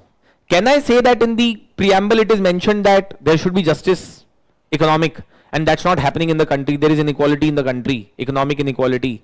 Court, please do something. Court will say, I can't do anything. But preamble has a legal utility. इसके ऊपर UPSC ने एक बार prelims में question पूछा. Why? If I read preamble along with some other provisions of the constitution, it has a legal utility. How? Let's say, for example, court says that if there is any ambiguous provision of the constitution that I am not able to understand what is the exact meaning, I can read it in the light of preamble. Why? Because preamble is the summary. तो summary की light में मैं कोई एक specific provision का मतलब निकाल सकता हूं. Which therefore brings me to the point that preamble on its own does not have any legal utility, but read along with other provisions of the constitution, it does have a legal utility in India's constitutional context. Is that clear to everyone? Then preamble के अंदर और क्या important चीजें हो सकती हैं कि UPSC कई बार पूछती है कि कौन से टर्म्स preamble में हैं या नहीं है. लिटरली आपको preamble of the constitution रटा होना चाहिए. To be very honest, आपको इतनी बार पढ़ा होना चाहिए preamble that you should remember each and every word in the preamble, right? And therefore the questions related to, for example, they may give that is the concept of economic liberty mentioned there? No, nothing like that is mentioned, right? You should know what is exactly mentioned. Justice, एक बार वो उन्होंने पूछा prelims में, justice in preamble, what does it mean? अब कोई जो नौसिखिया होगा वो बोलेगा यार justice का मतलब तो होता है कि there should be justice in court, people should be getting fair treatment in the courts, etc. But that is not what the idea of justice in our preamble is. It is talking about economic justice. It is talking about social justice, trying to create such conditions in the society that everyone is equal, irrespective of their religion, race, caste, sex, place of birth, language, etc. वो है social justice. It is talking about economic, political justice. Everyone should have equal opportunities to be able to participate in political processes. वो उसकी बात कर रहा है. तो you should literally remember the preamble, each and every word, because numerous questions have been framed on that and they try to often create confusion in the minds of the candidates from that also. One more topic, let's quickly discuss that. See, now I've covered only till, let's say we'll cover till topic 23 or 24. I'll see, and firstly I want to ask from you, forget about me seeing this and that. Do you want to have one more session on this so that we can cover maybe not remaining but other topics? Is that okay? So we'll then try to organize something next week. No, so we were thinking of 2 sessions for judgments of the court. What we can do is we'll have 1 session for judgments of the court and 1 we can do this. मेरे को ऐसा लग रहा है कि 50 तो फिर भी नहीं हो पाएंगे. देखो, ठीक है, being very honest, because I realized later on that I took a big task on myself, because if you literally go through this PDF, you will find that there are nothing like 50 important topics. I'm covering literally the entire polity, right? I'm trying to do that. So अब पूरा polity तो cover नहीं हो सकता 3 sessions के अंदर, जो कि पढ़ाने के अंदर मुझे 45 क्लासेस लगते हैं, 50 क्लास लगते हैं. ऑफ कोर्स हम मेंस के पर्सपेक्टिव से भी पढ़ाते हैं वहां पे, बट तब भी it's a difficult task, but at least some of the important concepts we can take up. Anyway, so quickly I take 5 minutes, will wrap up this article 12. 13 छोड़ रहा हूं मैं अभी because we can take it up later in the provisions related to वो judgments of the court. 12 की बात करते हैं. Article 12 of the Indian Constitution is a definition article which provides the definition of the state that shall be applicable to the entire part 3 as well as to part 4. Why? Because part 4, article 36 says that the definition of the state shall be the same as that of part 3 of the Indian Constitution, right? So what is the definition of state according to article 12 of the Indian Constitution? It includes the parliament, it includes the state legislature, it includes the union executive and the the union government and the state government. But it also includes local and other authorities. But the definition of local and other authorities is not provided in the Constitution. Local authority, court says that, means a body that has a local character and is exercising some powers locally of public nature. And they derive that on the basis of a law called as the General Clauses Act that was passed by the British. General Clauses Act is a law that was passed by the British in 1897, which includes definitions of some of the most repeated terms in legal world. And local authority is a term that is mentioned there, which includes municipal bodies, which includes panchayati raj institutions, cantonment boards, ये सब उसमें आ जाएगा. Other authority is a very broad term. So that becomes a big challenge. Supreme Court of India, through its various judgments, has expanded the meaning of the term other authority. The most definite judgment on this, two of them, would be the Ajay Hasia judgment, and the other one was the R.D. Shetty versus Airport Authority of India. In both these cases, Supreme Court of India said that we will judge whether a particular body is other authority and therefore state under Article 12 or not on the basis of the functions that it performs. If it serves as, if any organization, if any authority serves as an instrumentality, as a tool of the state to achieve the objectives of the state, we can call it as state. Why is it important to know what is state? Because all across part 3, this word, the state, has been used. Article 15 says that the state cannot discriminate against a citizen on the grounds of religion. If a private company tomorrow comes out with a notification that I am not going to recruit people from X religion, can I go to court and say that, sir, they are discriminating against me on the basis of my religion and violating my Article 15? Will depend upon whether that private company can be called as state or not, according to provisions of Article 12. Because whatever is mentioned in state in part 3, for that I have to derive the meaning from Article 12 of the Constitution.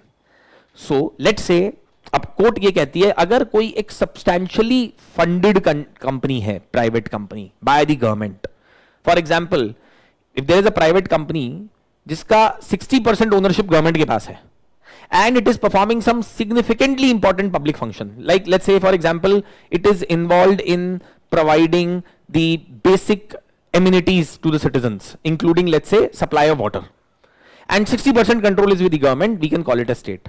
The test that was laid down by the court was called as test of instrumentality.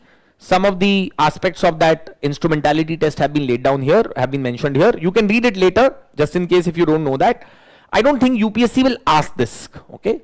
Because this is a very technical issue, but still you should know that what kind of an organization or an entity can be called as state according to provisions of Article 12 of the Indian Constitution. Let me quickly talk about Article 14 also. Now, Article 14 of the Constitution says two things. It says the state in India shall not deny to any person within the territory of India equal protection of laws and equality before the law. Quickly, what is the difference between equality before law and equal protection of laws? Understand it from the perspective of where they come from. The concept of equality before law comes from UK. Concept of equality before law is that law shall apply equally to everyone. In front of law, everyone is same, which means that no discrimination against anyone and no special favor to anyone. If you are Prime Minister and you commit murder, and if you are peon in an office and you commit murder, punishment that will be given, the way the law will apply will be the same to you. There will be no special treatment or there will be no discrimination that will be carried out against you. This is equality before law. Why did this concept originate in Britain? In Britain, they always had a lot of faith in Parliament, but they did not really trust the executive and the courts a lot. So their problem was कि हमने law तो सही बनाई है, ये police वाला इस law को फेयरली अप्लाई करता है कि नहीं ये नहीं पता. मैंने लॉ बनाई हुई है कि ट्रैफिक लाइट जंप करने के ऊपर 500 रुपए का चलान है। जब आईएएस ऑफिसर जंप करता है तो उसको पुलिस ऑफिसर बोलता है कि सर ठीक है, आपके लिए कुछ नहीं, आप जाइए। जब कोई दूसरा आदमी जंप करता है तो उसको पकड़ लेते हैं। सो लॉ तो सेम है, but it is not being applied equally. Equality before law is about application of law to be done fairly. But my question is, equality before law has a problem. What if the law itself is unfair? What if the law itself is unfair? For example, what happened in America? America, they abolished slavery in 1860s. But there was a problem. Southern states का पूरा economy ही slavery पे चलता था, because वहां पे थी बड़ी बड़ी प्लांटेशंस, और उन्होंने ब्लैक्स को रखा हुआ था for as bonded labour, as slaves on their plantations. So what did they do?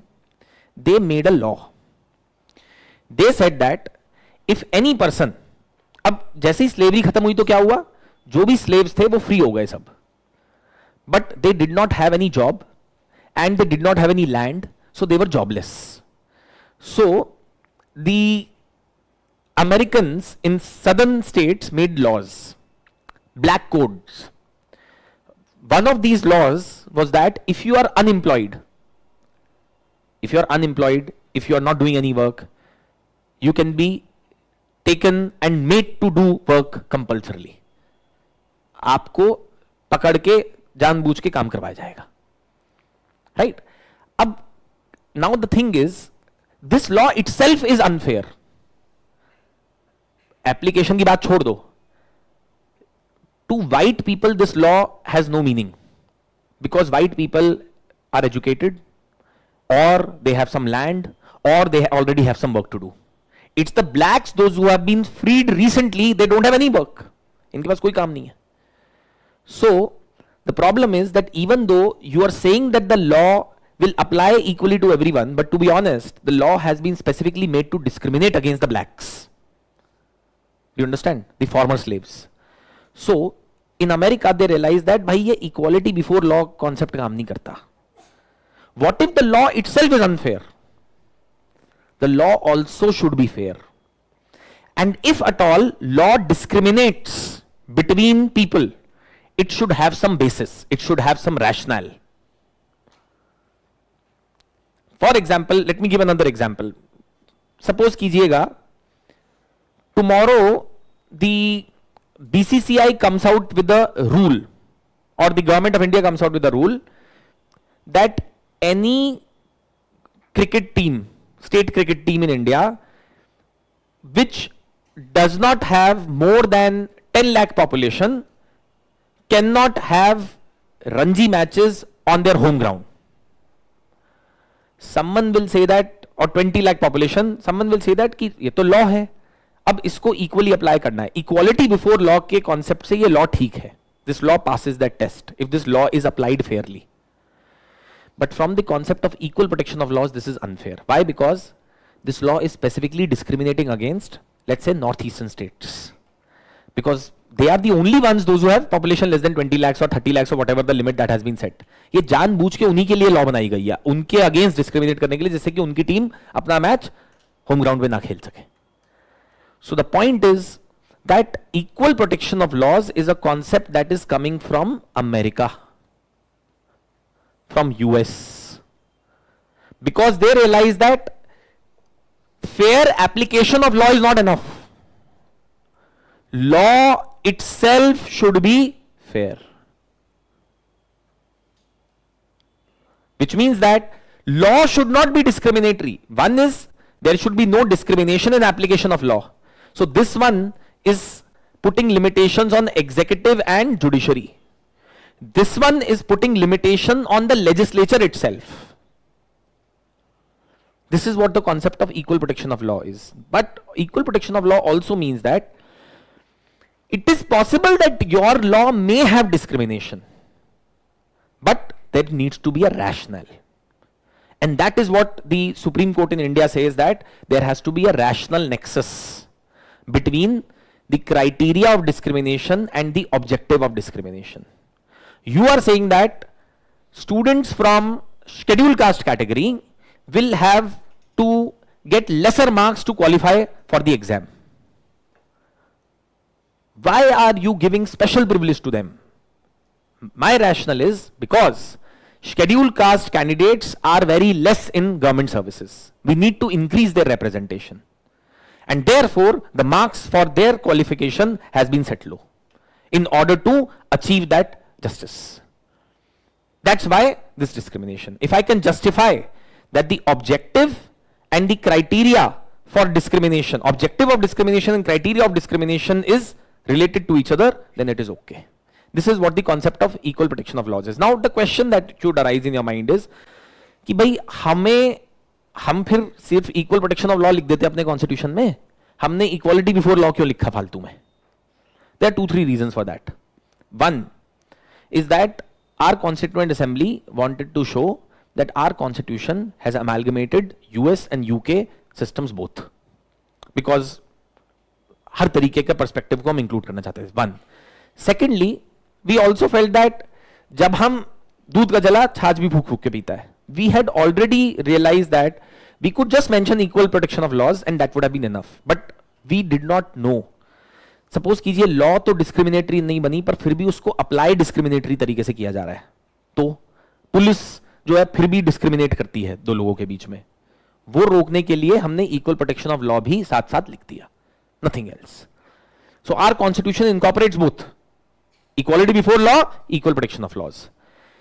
Equal protection of laws in a way does allow you to make positive discrimination, but only when you can prove that criteria for discrimination has a logical nexus with purpose or objective of discrimination, objective of classification.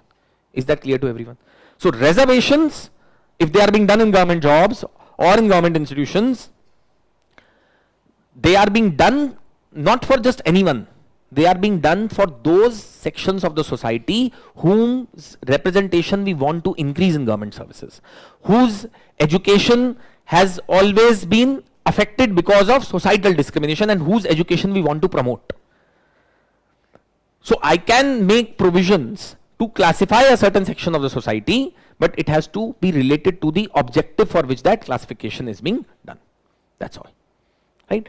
One simple example that I always give is, you have different slabs of income tax for people, because the purpose of classification or different slabs of income tax is to tax the income of the people, and that criteria of classification is the income of the people. So if you earn more than 10 lakhs, you will pay 30% tax. If you earn more than between 5 to 10 lakhs, you will give 20% tax, and so on and so forth. But let's say if tomorrow I was to come out with a law which would say that on the basis of the color of your hair, you will have to pay your income tax. People with brown hair will pay 50% tax. People with black hair will pay 20% tax. There is absolutely no relationship between the purpose of classification, which is to tax the income, and the criteria of classification, which is the color of the hair. And in that case, equal protection of laws concept will fail here. Understood to everyone? Right? So that's the difference that you need to understand as far as EPL and EBL and their origin, etc. is concerned. Okay. One more thing that we had already discussed was that equality and arbitrariness are sworn enemies. And one more thing. Supreme Court also says, because we have equality before law, law should be applied fairly. Means that principles of natural justice are built into equality before law, which means that principles of natural justice is an intrinsic part of equality before law, which means that Article 14 also includes principles of natural justice, right? So जब भी principles of natural justice का violation होगा, मैं उसको Article 14 का violation भी बोल सकता हूँ in a way. That's the point. Okay. Anyway, so we'll stop here, and we will let you know when the next session is going to be. It will probably be on Tuesday. Okay. So we'll continue from there, but please do go through the worksheets that have been given to you. Yes, you have a question? Hello. The PDF for the last has been already uploaded on the streaming link. This one also will be uploaded on the streaming link. Okay. It may take some time. Please be patient. It will be done tomorrow or whatever, but it will be done. Okay. Sorry? Withhold means not giving assent to the bill. In a way you can say that, yes, not giving assent.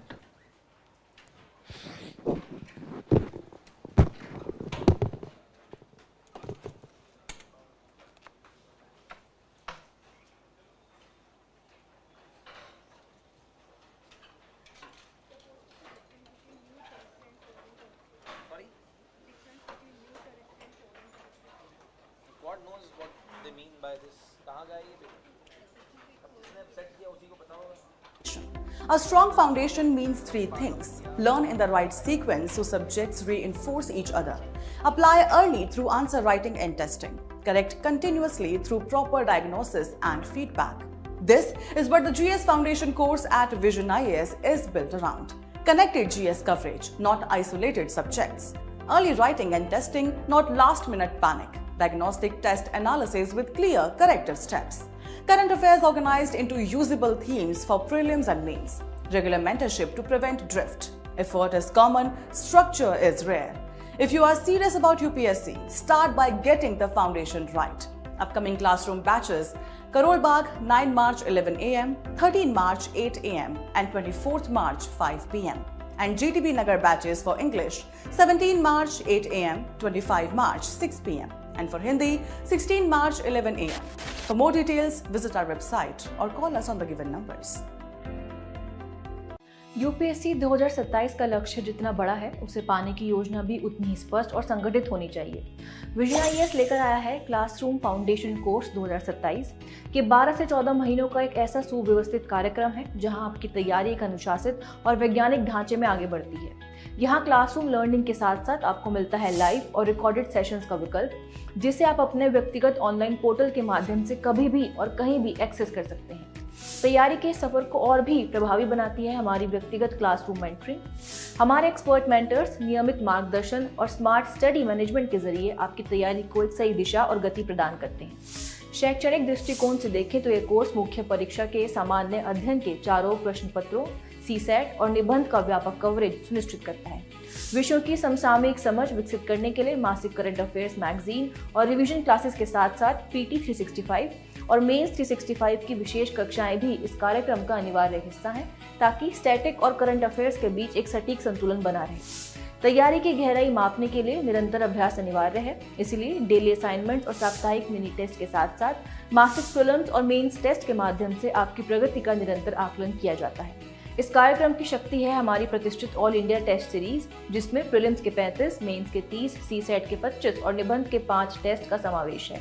साथ ही संधान portal पर 25,000 से अधिक प्रश्नों का विशाल संग्रह आपके अभ्यास और विश्लेषण को और भी सुदृढ़ बनाता है। अब समय है अपनी मेहनत को एक मजबूत, संरचित और निरंतर प्रक्रिया में ढालने का। विजन आईएएस के साथ जुड़े और यूपीएससी 2027 की अपनी सफलता की राह को एक स्पष्ट दिशा दें।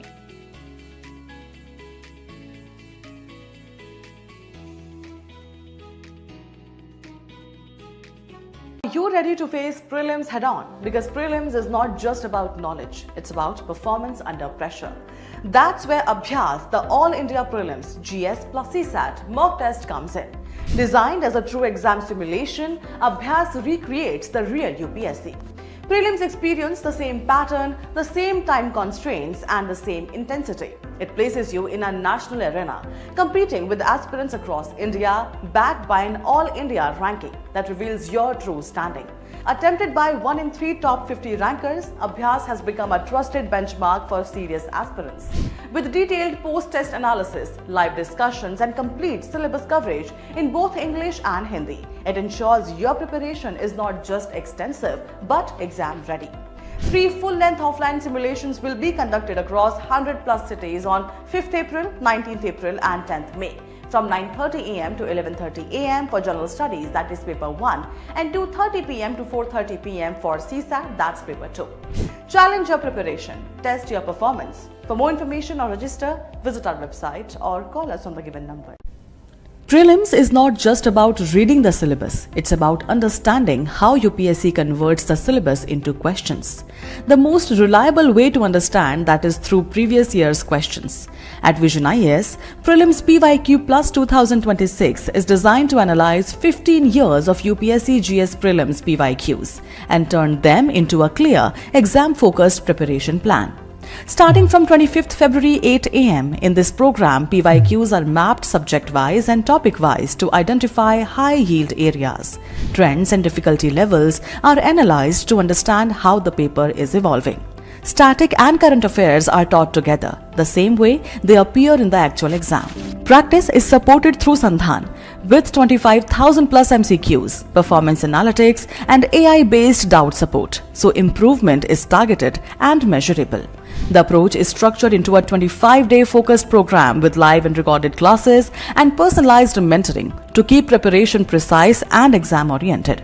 The objective is simple: to align your preparation with how UPSC actually tests in prelims. To register, visit our website or call us on the given numbers.